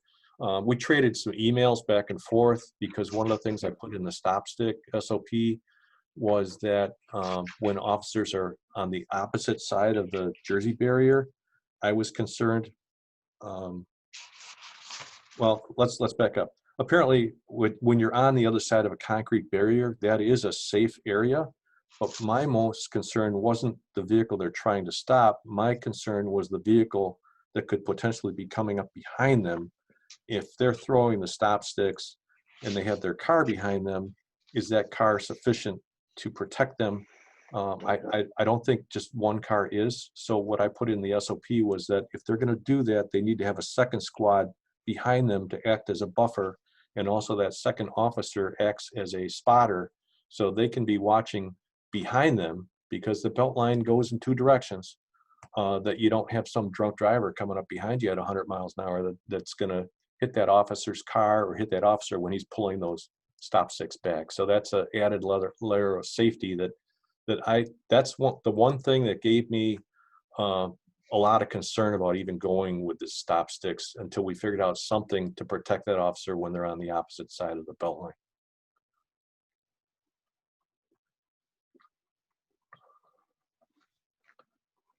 Okay, I think that's it. So now I'm going to get out of this one, unless anybody wants to talk to John about some of the stuff or discuss more of this. And I'm going to bring Mary's up, or I'm going to try to bring Mary's stuff up if I can. Now I'm challenged. Does anybody, while the chief is looking, does anybody have any questions or comments about John's suggestions? This is Mary Delaney. I would just like to say they seem to be more consistent with Madison's policies on stopping, in that they only use the basis probable cause for the commission of a violent felony as a basis for a pursuit. I'd like to also draw attention to the Madison policy insofar as those the use of the pursuit in. Excuse me, Mary. I'll let you finish this, but because you're not a member of the committee, I can't. It's not appropriate by the rules to allow you to participate in the discussion as a committee member. I'm sorry. I thought I was invited to participate. My apologies. No, you can welcome. No, we cannot. We have the public speak at the public appearance section. But during the discussion of the items, it's the members only unless they ask for a discussion of the audience, participants, non-members. I'm sorry, I don't make the rules. I just have to enforce them. Okay, I got Mary's letter here. Start with that. Of course, I'm not going to be able to bring it up here. Sorry, screen share. Ah, okay. There it is. So, wow. Okay, so here we go. Here's the letter that Mary wrote to Christy. And again, Mary, I appreciate all the input. I mean, we can't do this by ourselves. But we try to also keep it as concise and compact as we can. So Mary wrote a letter to Alder Christie, go forth, talking about pursuit policy. She provided a lot of information. I believe MPD policy referring to Monona policy, not Madison Police. But it talked about the drug dealing. I think we were kind of in agreement that the drug dealing thing is kind of vague. And as I said before, you know, it's if you don't know what violations are happening in that car, it's just that you suspect drug activity, it does give you reasonable suspicion to try to do a traffic stop on them. And then if they stop and we're able to make contact and we can complete our investigation, great. But if they start taking off and they start driving in a really high speed, reckless, dangerous manner, then just like a regular traffic violation or ordinance violation or anything else, we just have to stop. We can't do it. So we took that out. You talked about here having clear guidelines to terminate a pursuit. as I said before, sometimes the OIC is actually the one in the pursuit. So there, we probably need to incorporate something, just like I said before, that talks about how when there's only two people working, it doesn't matter if it's the OIC or the other officer. If they establish that it's a dangerous situation, either one can call the pursuit. And also you have the thing about losing sight of the vehicle, terminate the pursuit immediately. I like that language. And I don't have it in my draft, but I will remember to put that in.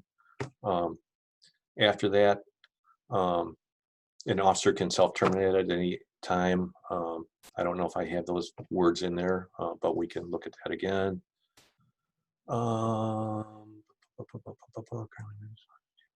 Well, it says authorizes officers to use road spikes, but the road spike is still under review by City Council.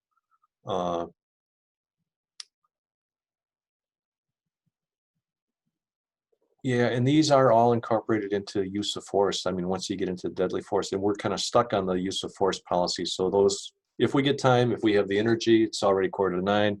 Those would be addressed. Going back to old business.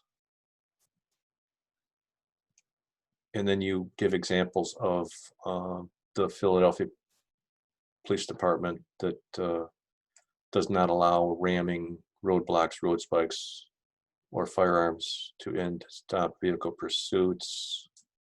I suppose I have the Philadelphia policy here. It's I think it's 27 pages long. I can put that up on the screen for folks, but I'm not sure if it should be a definitive thing. I mean, it's going to be, if you have someone driving down the road with a machine gun blasting away at people, and they're coming into a crowd. I mean, you don't want to say, well, let them do it.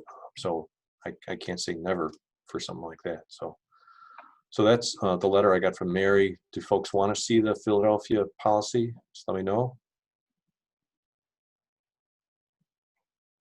I think everyone has a copy of it. Okay. Okay, and now let me see if I can get the one I played around with.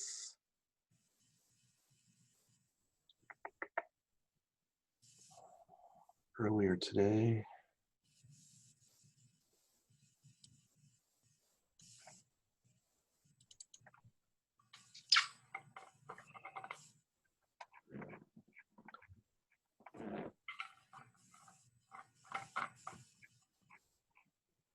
Okay.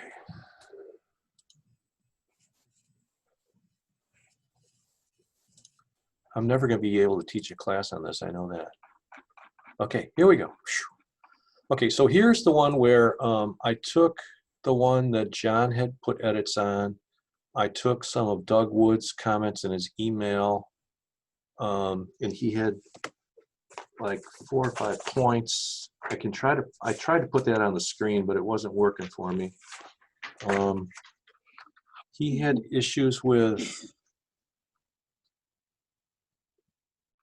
so I left the stuff that John put in here. This probably needs to be cleaned up, this part about the officer involved in the OIC monitoring. I just need some different language in there. Maybe from Mary's recommendation, I think there was a nice line that might fit in there. Okay, so Doug had concerns with some language where we had reasonable cause and probable cause in 2 different areas, and basically we use, is this going to come on?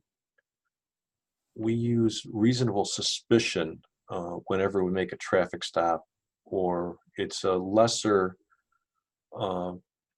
burden than probable cause. Probable cause means you're ready to put the handcuffs on someone and take them to jail with charges. Reasonable suspicion is basically just a reasonable belief. And I think Ryan Losby, you out there? Yes. You want to weigh in on the difference between the two of them?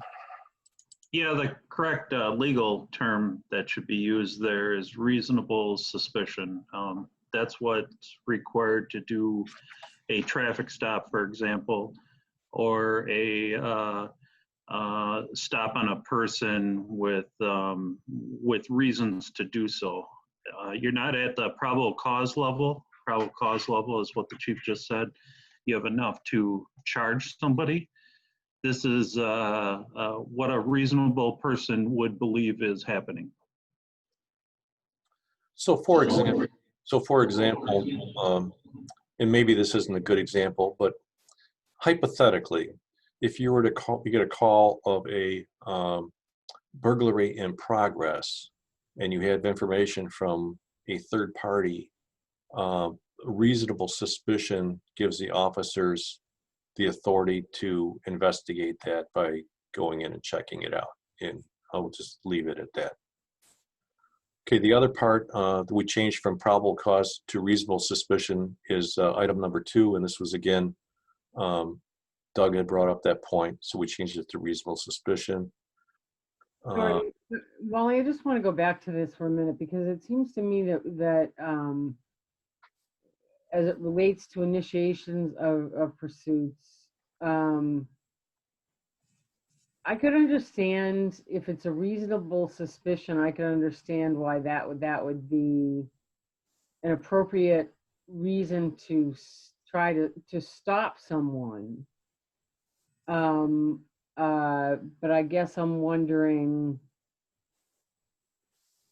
but I wouldn't see that as necessarily a reason to chase someone. So can we, I mean, it's one thing to pursue someone to pull them over to stop, because obviously there's a million ways in which you pull somebody over to stop for all kinds of non-violent things.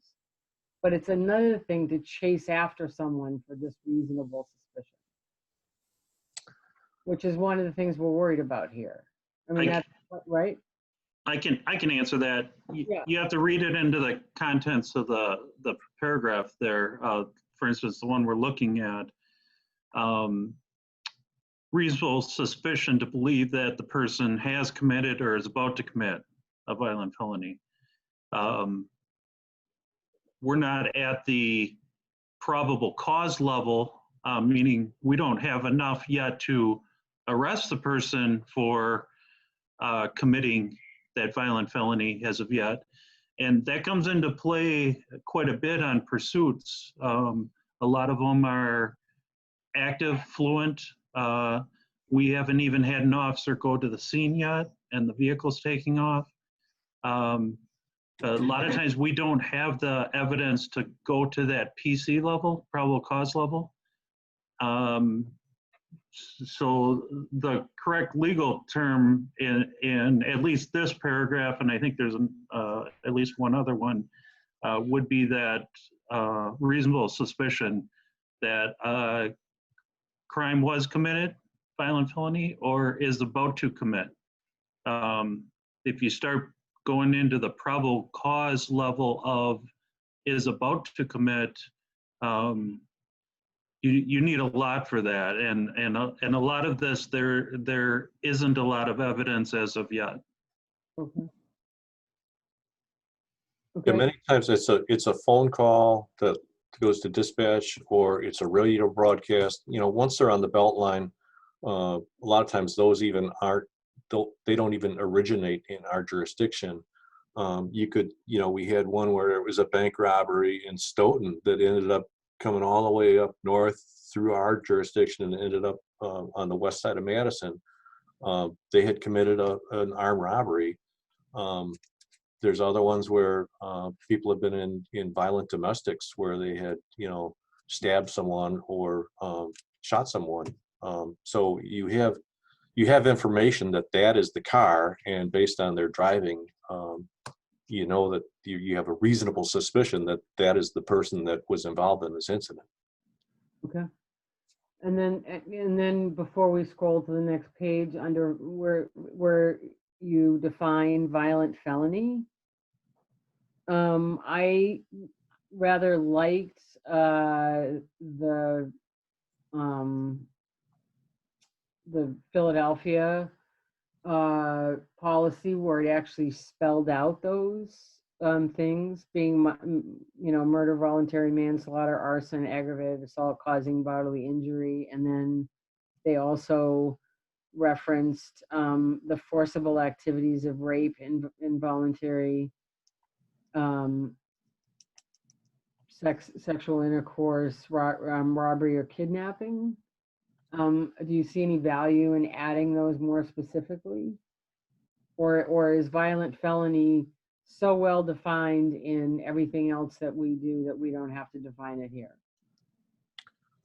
Ryan, you want to weigh in? Otherwise, I mean, Absolutely, I'll take that. So I'll start off by saying the Philadelphia pursuit policy, I follow the realm of pursuits nationwide extensively, and that is probably the strictest policy I've ever seen.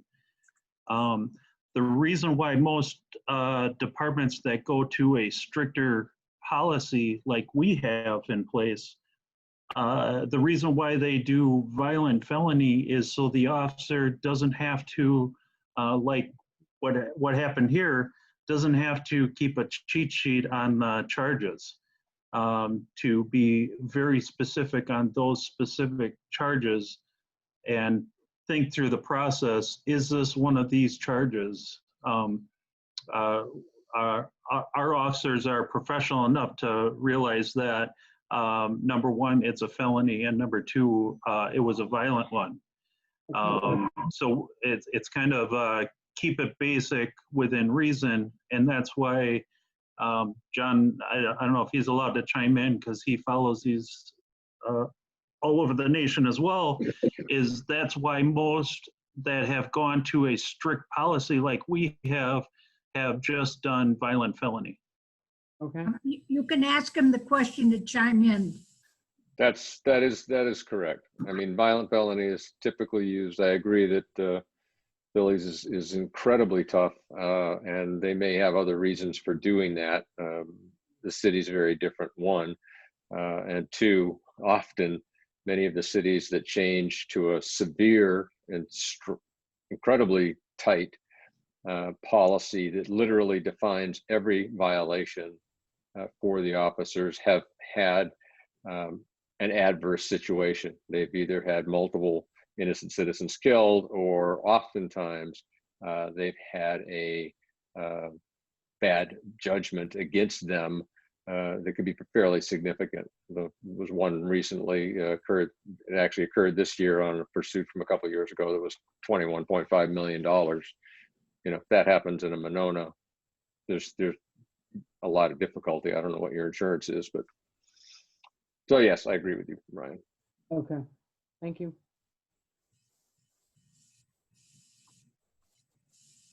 okay, so moving down, we changed probable cause to reasonable suspicion.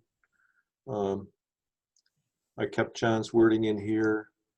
I took out the section that talked about drug dealing. That was deleted. And then on Doug's recommendation, I went from, I'm gonna back up, hopefully I won't make you guys dizzy. So initiation pursuits, section A1, engaging. A2 is vehicle pursuits are justified. And then we have these A, B, C sections that talk about, you know, violent felonies and reasons and how dangerous it is. And then I moved these other two sections over just as other bullet points. So it's I made this one, instead of being E, we made it a bullet point. It's important for officers to understand if the necessity of immediate apprehension outweighs the level of danger created by the vehicle pursuit, as in the case of a vehicle engaging in reckless driving. However, fleeing at high speeds and or driving in a reckless manner alone does not justify continuing a pursuit, particularly if innocent third parties are put at risk. So we kind of took it out of the justifications for pursuit and kind of put it in an explanation of you have to weigh the apprehension versus the danger level. I want to remind the committee that if you have any questions, comments, suggestions as the chief is going through this, please feel free to chime in and ask or comment. Kathy, this is Larry. Yep. pretty much agreeing with the discussion that's going on. A lot of this material is very new to me, but what John and Mary suggested, I pretty much agree with that.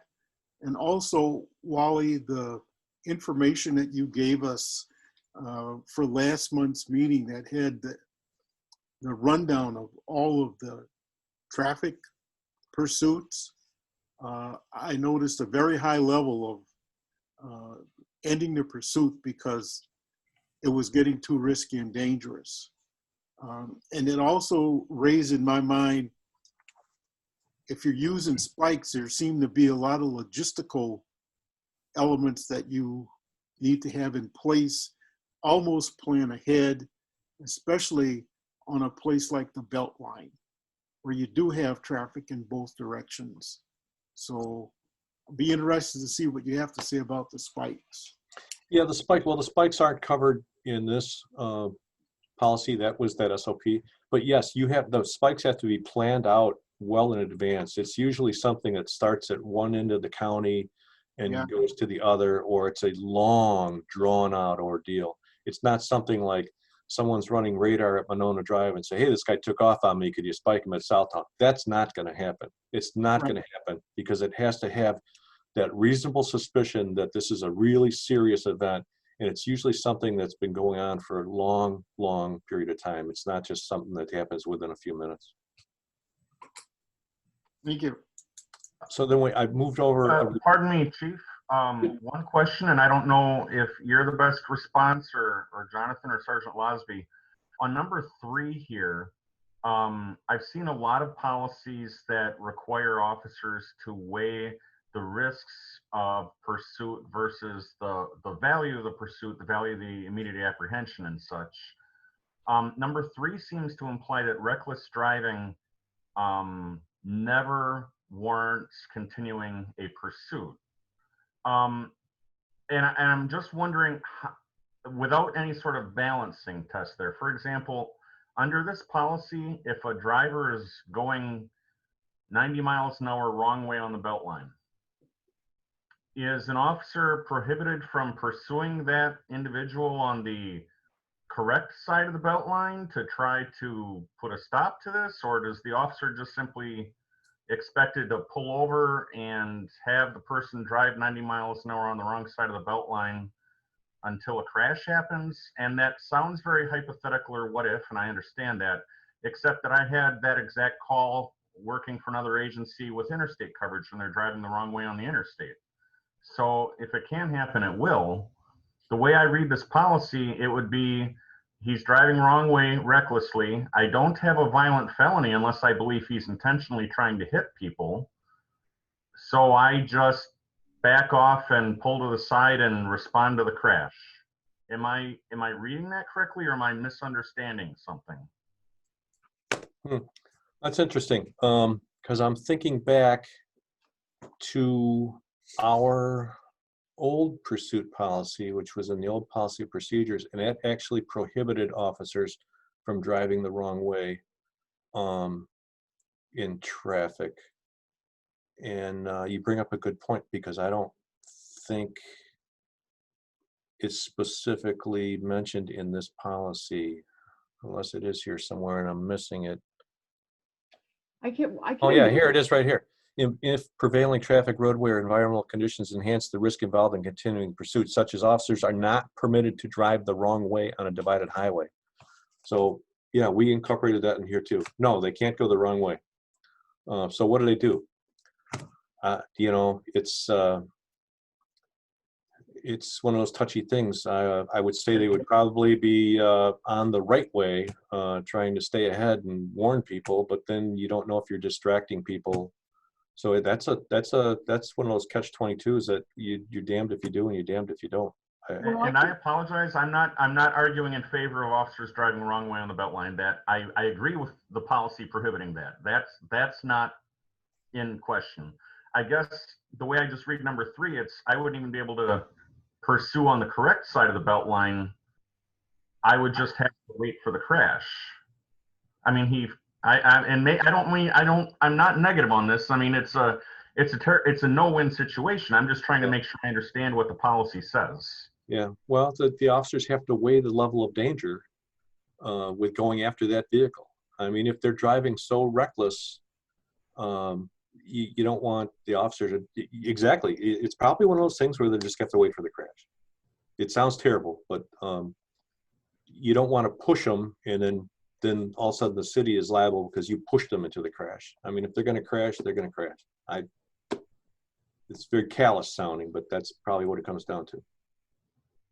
And that's a policy decision that gives me no real, I can understand that policy decision, and I'm not necessarily opposed to it. I just want to make sure I understand what the policy says and what the officer expectations would be. So thank you for that.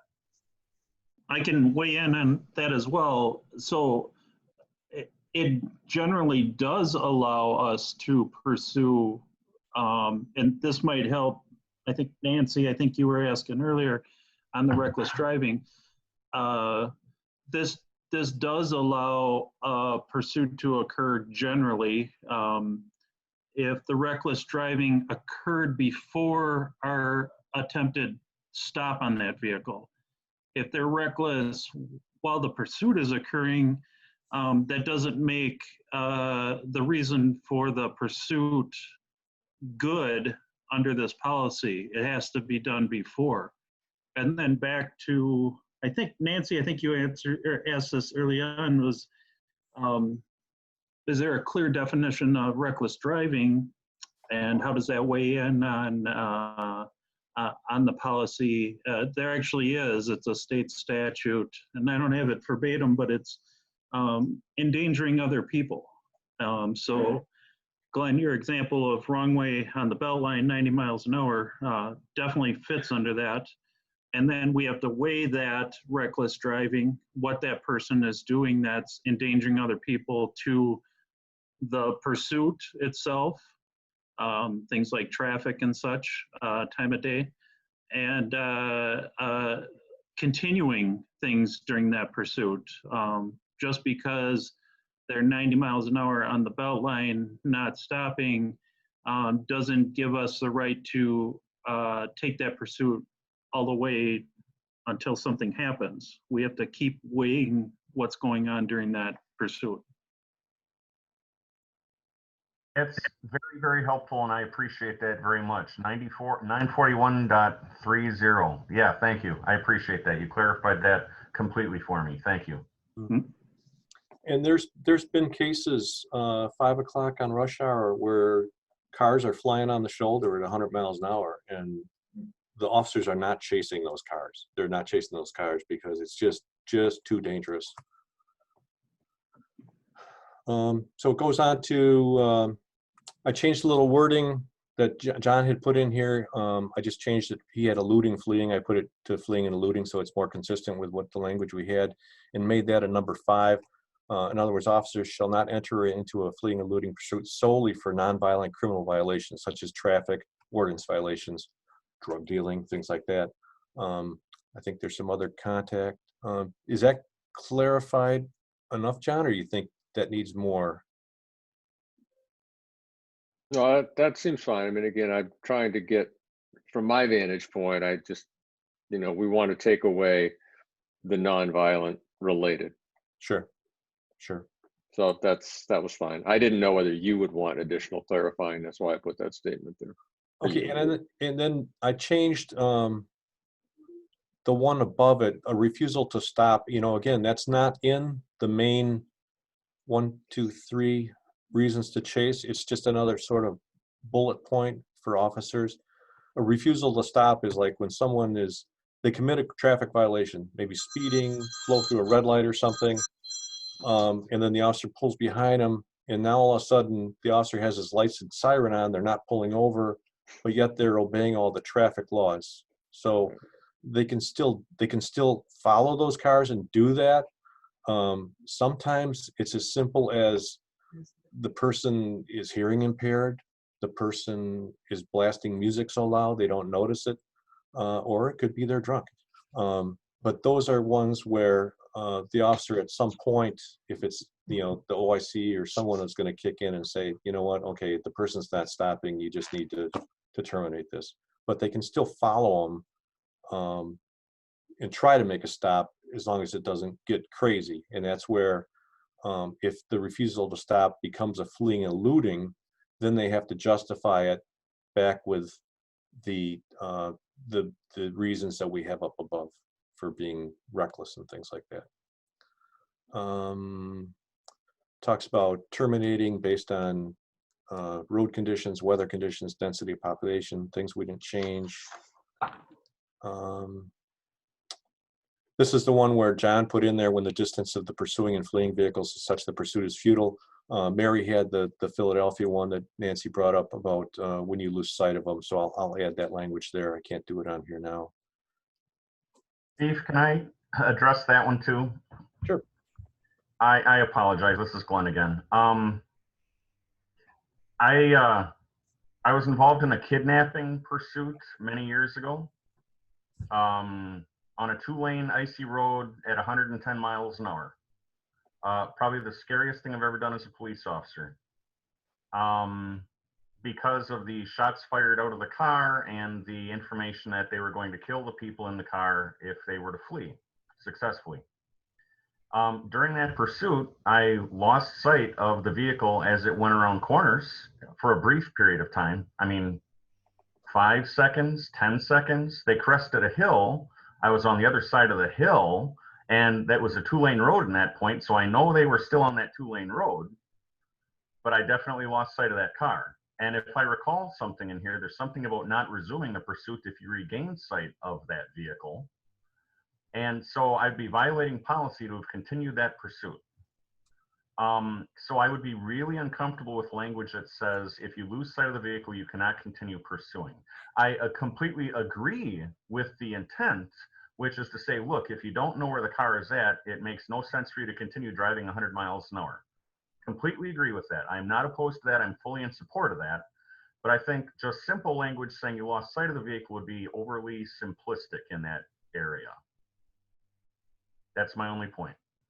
Was that kind of covered under the bullet below John's comment where it says when the pursued vehicle's location is unknown? That seems like a more precise way to capture the distinction Glenn's trying to make.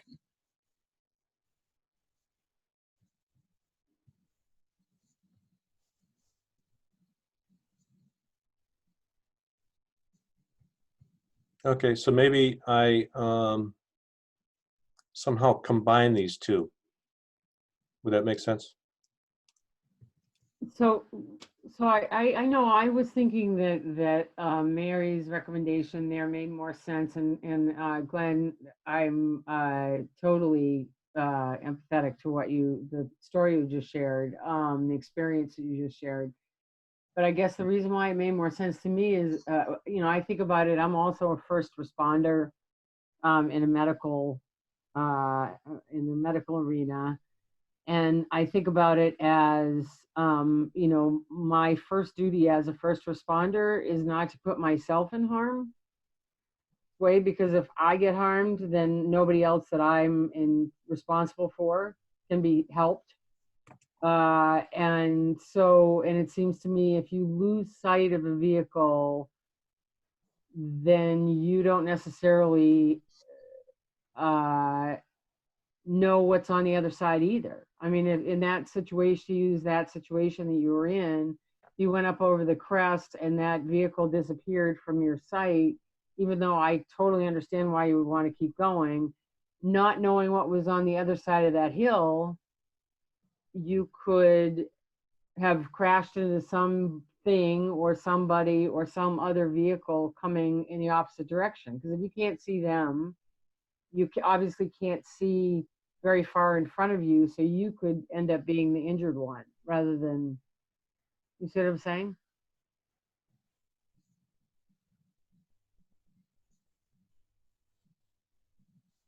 Nancy, I don't disagree with your point at all, and I understand that we want to do everything possible to minimize the risk to bystanders. I completely agree with that, 1,000%. I think having been a medical first responder 2 decades ago or more, don't make me count or add that up, please. The one difference between when I was an EMT and now when an officer is that we do expect officers to take reasonable risks. Sure. And we don't expect EMTs to take the same severity of risks generally, is my impression. Sure. But Sure. if we can't maintain complete safety for the officer, now we need to do everything we can to maintain safety for the public, and that's where the restricting this to violent felonies and such would come in, and balancing the risks versus the benefits and need to apprehend and stuff. But I would argue, and I'll be quiet after this, but I would argue that a mere loss of sight for a brief time may not be an automatic cause for terminating that pursuit, would be my position. Okay. Mary, since you brought that up, can you respond to that at all? I'd just be curious where you were coming from on that one. Well, I think there is a substantial threat of harm to individual safety if you've lost sight of a vehicle. I wonder if the language could just be modified slightly to account for those seconds that you may have potentially lose sight just because you're turning a corner or something to that effect, with the idea in mind that if you lose sight of a vehicle for a substantial period or some defined period of time, that will require the termination. Lots of things could happen in that time period under which anything could really happen that would put everyone potentially in harm's way, individuals as well as officers in those moments. But I think seconds is a kind of a different matter entirely. Right. Thank you. I'm sure we can work something out there, and I will leave it up to the professionals. I'll look at some other policies and see if I can come up with something, because I don't know how many seconds that would be. I mean, like I said, you're going 100 miles an hour at 15 seconds. That's a long distance.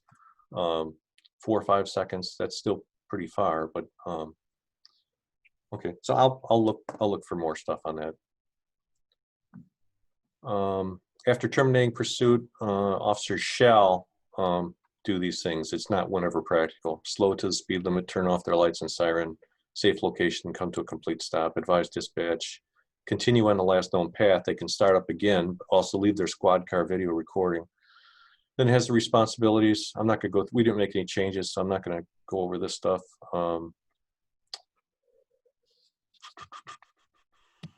This is similar to the use of force policy, where you have intervention options, and it talks about presence, dialogue, control alternatives, protective alternatives, deadly force, and it depends on what state of you're in with the situation. Road spikes. This was the reference to road spikes, and this is one where I put in the officers deploying the spikes must choose a location with a physical barrier such as roadway, overpass, guardrail, tree, or building. And I, traded emails with John earlier talking about the belt line and having that second car, and that's what we put in the SOP. These are basically just definitions, but again, these fall under use of force too. If it gets into a different type of roadblock that could turn into deadly force. I mean, this is just because they're mentioned here doesn't mean you can do them. You have to have authorization to do it.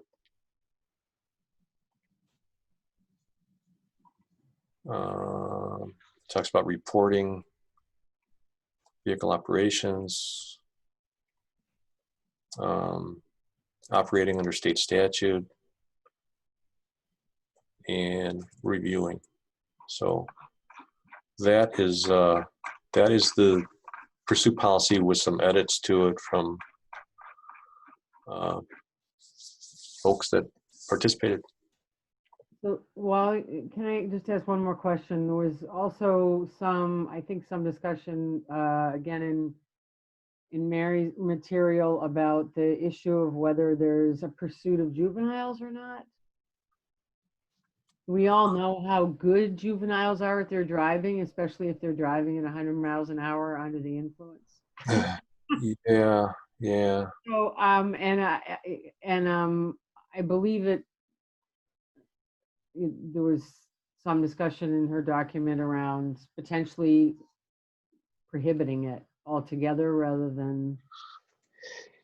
Yeah, I think, I've gone through so many changes on this. I thought we had something in there about juveniles, and I don't know what happened to it. I don't know if we just took it out, but it had to do with. Wally, it's in there. I remember it. Yeah, I do too. Yeah, About juveniles. I don't know exactly where, but I remember it. Was it in the stop stick or was it in the pursuit one? No, it's in here, but it's at the beginning of when they should or should not pursue a vehicle.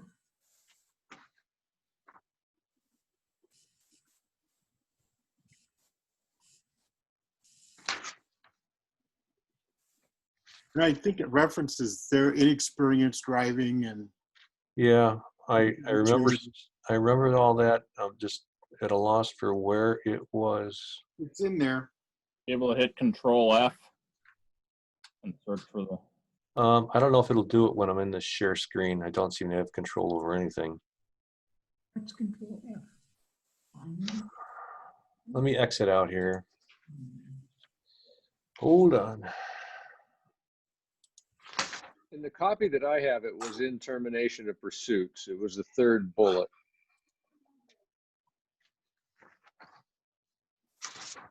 Page 100, just in the bullet points under section C, termination of pursuits.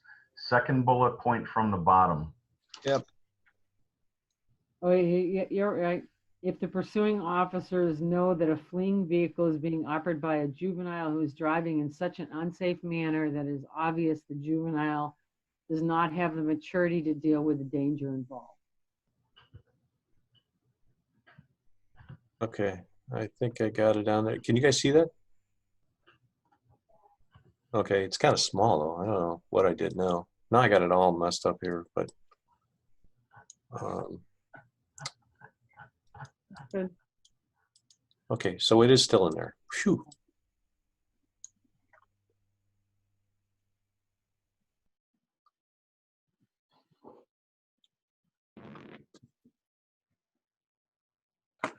Okay, so it still needs some tweaking. Your thoughts? Bring this back next month? Move it to the city council?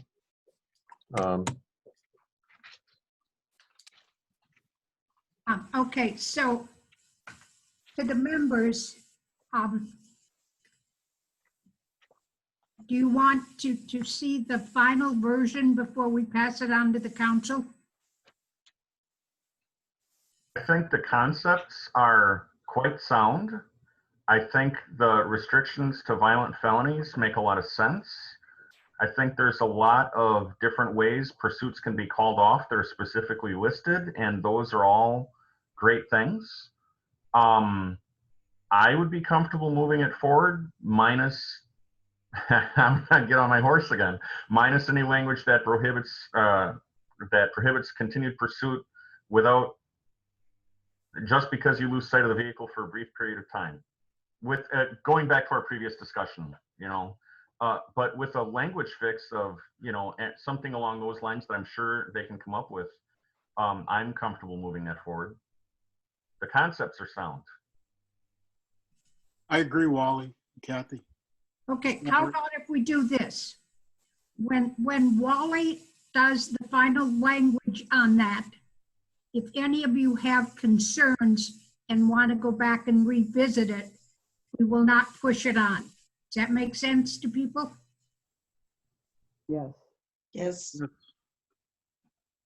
Okay, so therefore,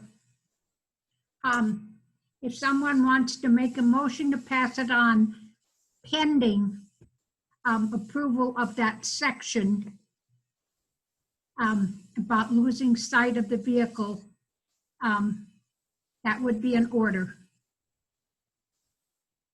I'll make whatever motion that was. I'll second whatever motion that was. Who said, I can't see who made the motion. Was that? Okay, let me get rid of this. I'm sorry, I think we Glenn, have- I'll make the motion. I think we have Glenn and Larry. I second it, yeah. Okay, discussion. Okay, so before we vote on it, what the motion says, or is intended to say, is that the committee is passing this policy on to the council, recommending approval with the revised language on losing sight. And before we will send it out to everyone. And if you are unhappy, then we will hold up on it. Okay? Yeah, that's what I would like to move. This is Glenn. Thank you. So, any further discussion? All those in favor of the motion, raise your hand and say aye. Aye. Aye. Opposed? Raise your hand and say nay. Motion passes. Okay, Wally, I thought we would be done by 9. I want to get us through, as we wanted to do some more stuff, but I think that we've reached the point where it's hard to concentrate. Could you, in the next 5 minutes, cover whatever it is you want to tell us, and then I'll ask for a motion to table everything else. Okay, so let's see if we can get back to the agenda. Oh, geez, that could take me 5 minutes just to do that. We're going back to old business is what we're going. Yep. We're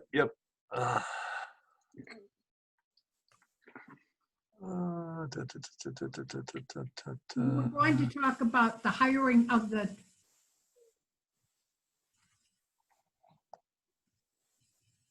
Are you back there with discussion of the resolution? Yep.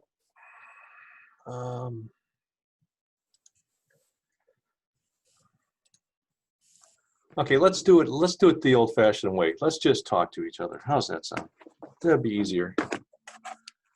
So, if you go back to your agenda at the beginning, discussion action on City of Monona Resolution 20-6-2419, commitment of action in response to the 6/2/20 police call. So this is just a little update. The alders could probably fill into. The city has signed a contract with the Rising Group. The Rising Group is going to start, they've read through the reports, they've looked at the video, they've looked at the body camera. They're coming in tomorrow to meet with me, and then we have interviews scheduled for next Tuesday and Thursday with all the police personnel that were involved in the investigation. So that's half of that. The other half is that, what was at the last council meeting or the one before that, the city approved to get a contract with the Nehemiah Group. Do you guys want to jump in on that one? Kathy or Nancy? The Nehemiah Group is headed by Dr. G, is a really terrific local resource, although nationally known, that gets involved in all kinds of training and assessments around issues of race and justice and inequality, and we've signed a contract with them to do work with us as a city as a whole. They'll be looking at more than just the police. So those two things have happened. The Nehemiah Group, I believe it starts out as like 1 year for sure, and it might go as long as like 3 years is what I was told. Yeah. So those are the 2 points I have to make on that 5A. I don't have anything else to say about that. That was just sort of an update. Is there anything more to update on that, Kathy or Nancy? No, I'm trying to move us along. Okay, so the next thing, item 5B, discussion action on review of the 8 can't wait comparison with Monona Police Policy. I'm not going to go down the list, but in sections when we talked about the other old business for general order 1.04, 5.01, 5.02, and 5.03, we've tried to incorporate all the 8 can't wait items into those general orders.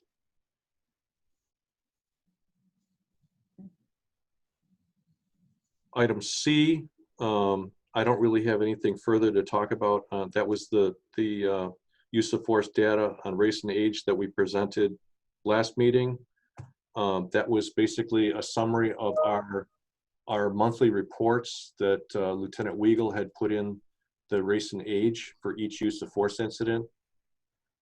Item D, moving along, was the Dane County Criminal Justice Council report that had the data from 2016 that showed the arrest with race, age, how many people were taken to jail, and realistically, Monona, of all the contacts we had, I mean, it compared Monona with Madison, Fitchburg, Sun Prairie, Middleton, and Verona. Of all the contacts we have, we were higher in a lot of contacts, but we were one of the least ones when it actually was taking people into custody and bringing them to jail. We use city ordinances much more than other agencies did. And then it gets into the clean copies of the Code of Conduct, the 5.01 use of force, the 5.02 use of less lethal weapons, and 5.03 deadly force. I provided clean copies in the packet. There was one mistake that needs to be cleaned up, and I'll do that. It was on 5.02, use of less lethal weapons. Page number 42, it had, when I copied and pasted some things, it put the last page of the old version on the second page of the general order, and that needs to be deleted. Otherwise, I basically, added all of the 8 can't wait items and tried to update those general orders as much as I could, including the new definitions of what deadly force is that were provided by the state. Oh, I have one more thing. Where I refer to training and standards as a reference, talking to Dennis Hansen yesterday, he said that's actually wrong. You should put in there, it's actually the Wisconsin Law Enforcement Standards Board that sets those standards. It's not training and standards. So if people are agreeable to those use of force changes, and the other thing is, and I'm almost done. Bill Cole sent us out a copy of the Wheeler report, which was on my desk, and I don't have it now.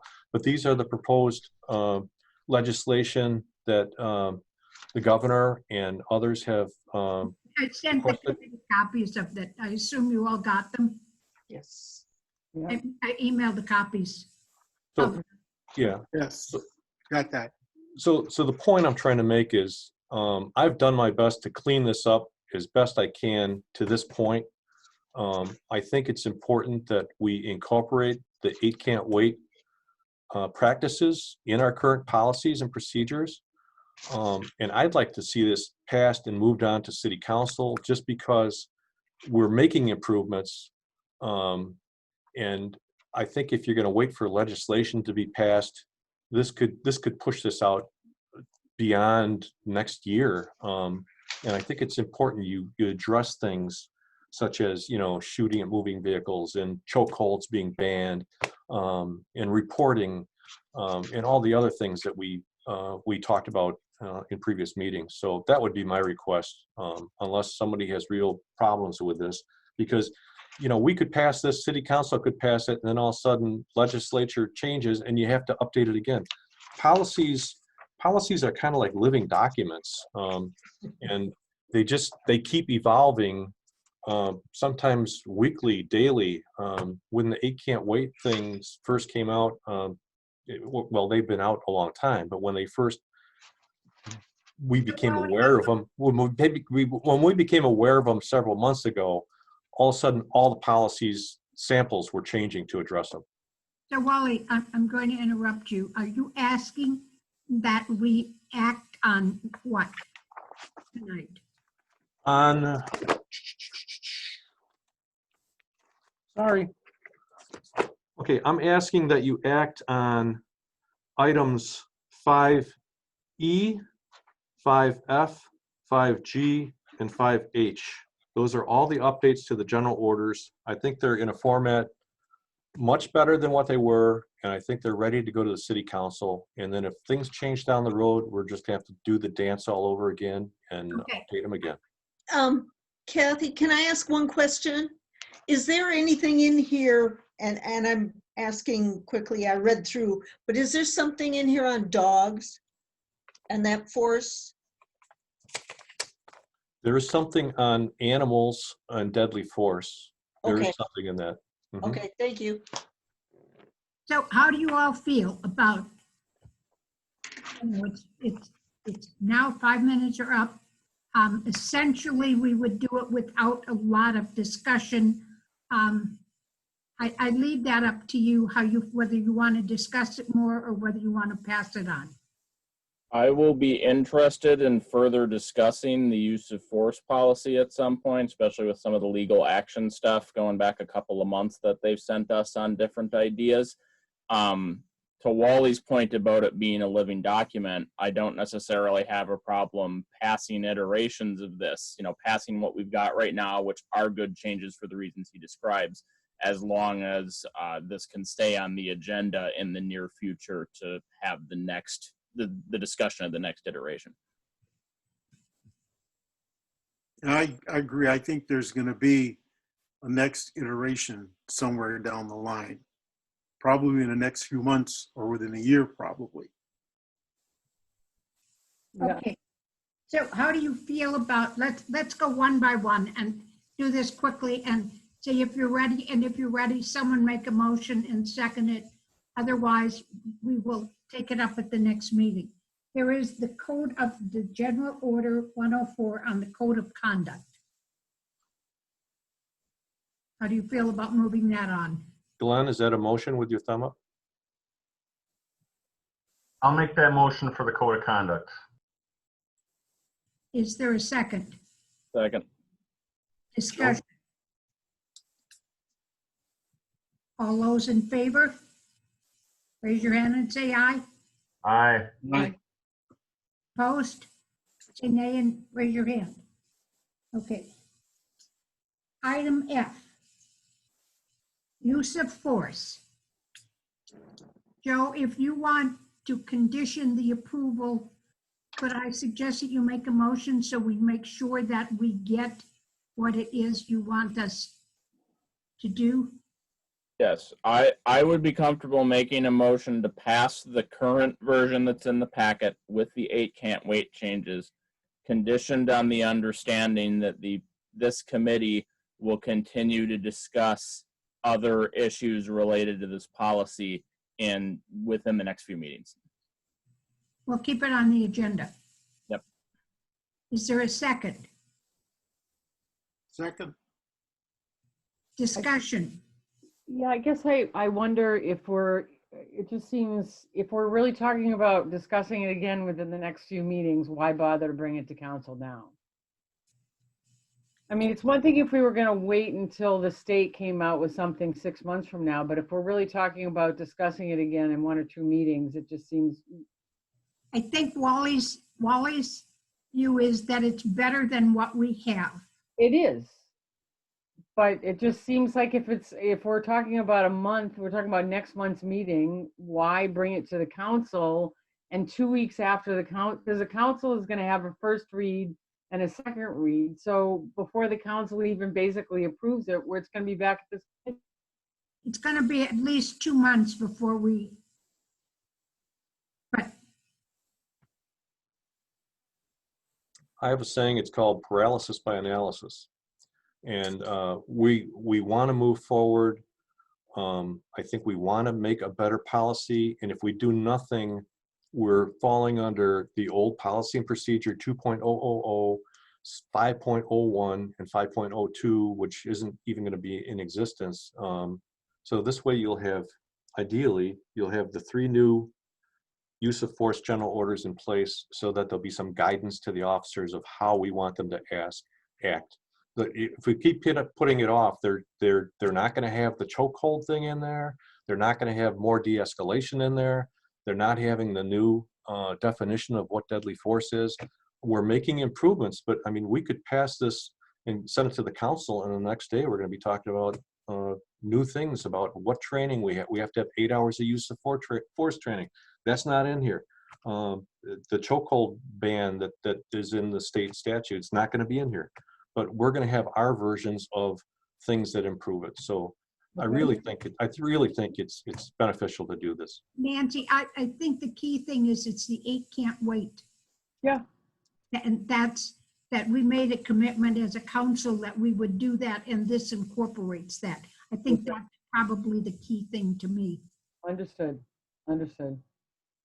And I'm comfortable with that idea too, that the 8 can't wait is sort of a clear threshold point here that we can reach if we keep moving. Okay. Further discussion. All those in favor, say aye and raise your hand, please. Aye. Aye. Aye. Opposed? Say nay and raise your hand. Motion passes. Less lethal weapons. I'll move. Is there a second? Glenn moved. Is there a second?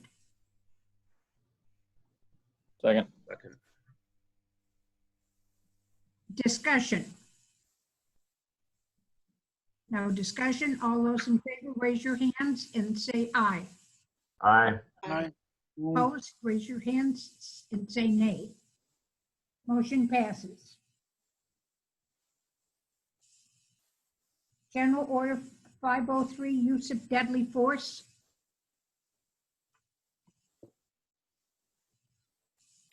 Anybody want to make a motion? This is Glenn. I'll move. Is there a second? I'll second. Discussion. Did we even discuss this yet? Yes, we discussed it at the last meeting. In the context of 8 can't wait again, right? Yes. Okay, Amy, thank you. Further discussion? All those in favor, raise your hand and say aye. Aye. Opposed? Motion carries. Okay. There is no business. I want to thank Jonathan and Mary and Doug for their input on the pursuit policy. We got some really good feedback. We have a better product as a result.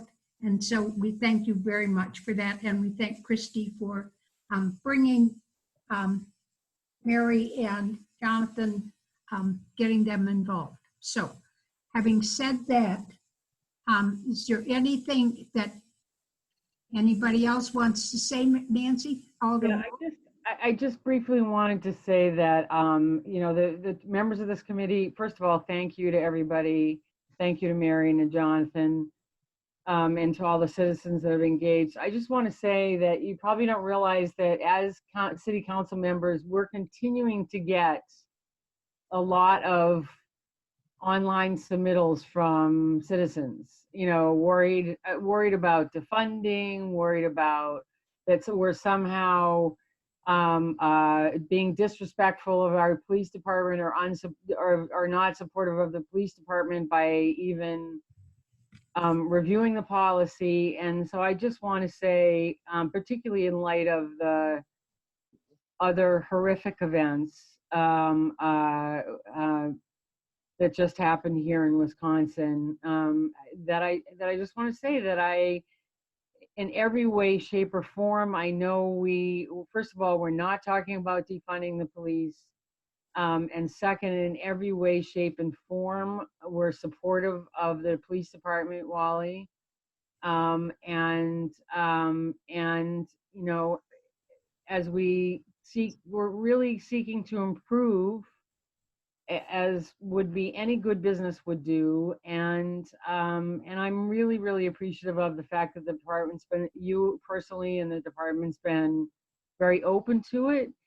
And I think it's just really important that whether by design or omission, that we're, you know, that we're being proactive. We don't want to, you know, we don't want to be in any way racially profiling or racially insensitive or, you know, over the top in terms of our use of force. And I just really, really appreciate the department's commitment and the city's commitment to that.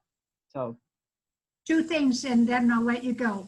I want to give Joe a chance to report because I'm sure he has some new stuff to tell us. But I also, I mean, I talked to the chief daily, and I don't think I have to tell you that the guy is here morning, noon, and night, and doing these policies and getting this stuff done. He is just phenomenal person. So, thank you, Chief. Thanks, And Joe, do you have something you want to report? I'll let you talk at the end, Wally. Yep. Just a quick report. As Dan said, we've gone through the chief hiring process for the fire chief. We'll take the last steps to make that official. I would just reinforce what Dan said of, you know, we're excited about the hire. You know, we went through a whole process that didn't work out and restarted the process this summer, but I think we got another group of strong candidates in. We feel really good about who we picked, and we feel really good about some of the other people we interviewed too.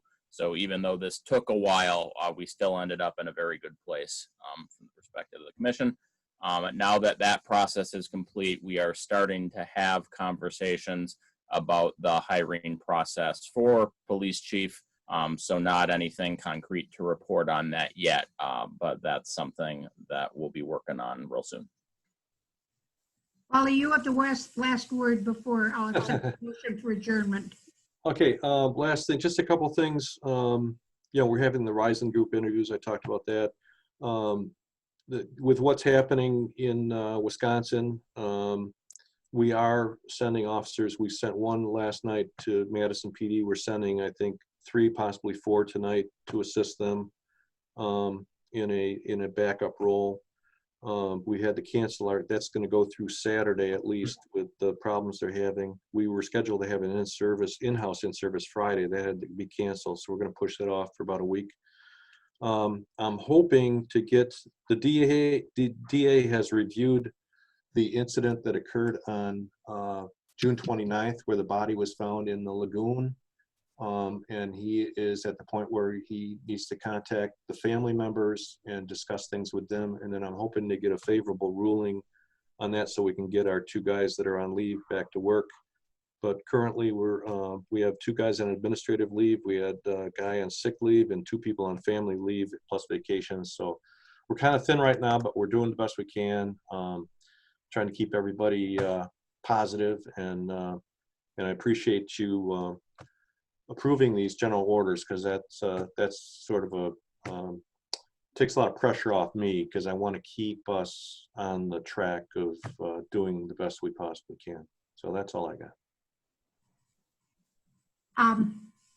It's time to go home. The motion to adjourn is in order. Motion to adjourn. Is there a second? Second. All those in favor? Aye. Aye. Thank you and good night. Thank you all for your patience and brilliance. Thanks, Wally. Thank you. Thank you, Wally. Okay, good night. Good night. Oh, how do you think it went?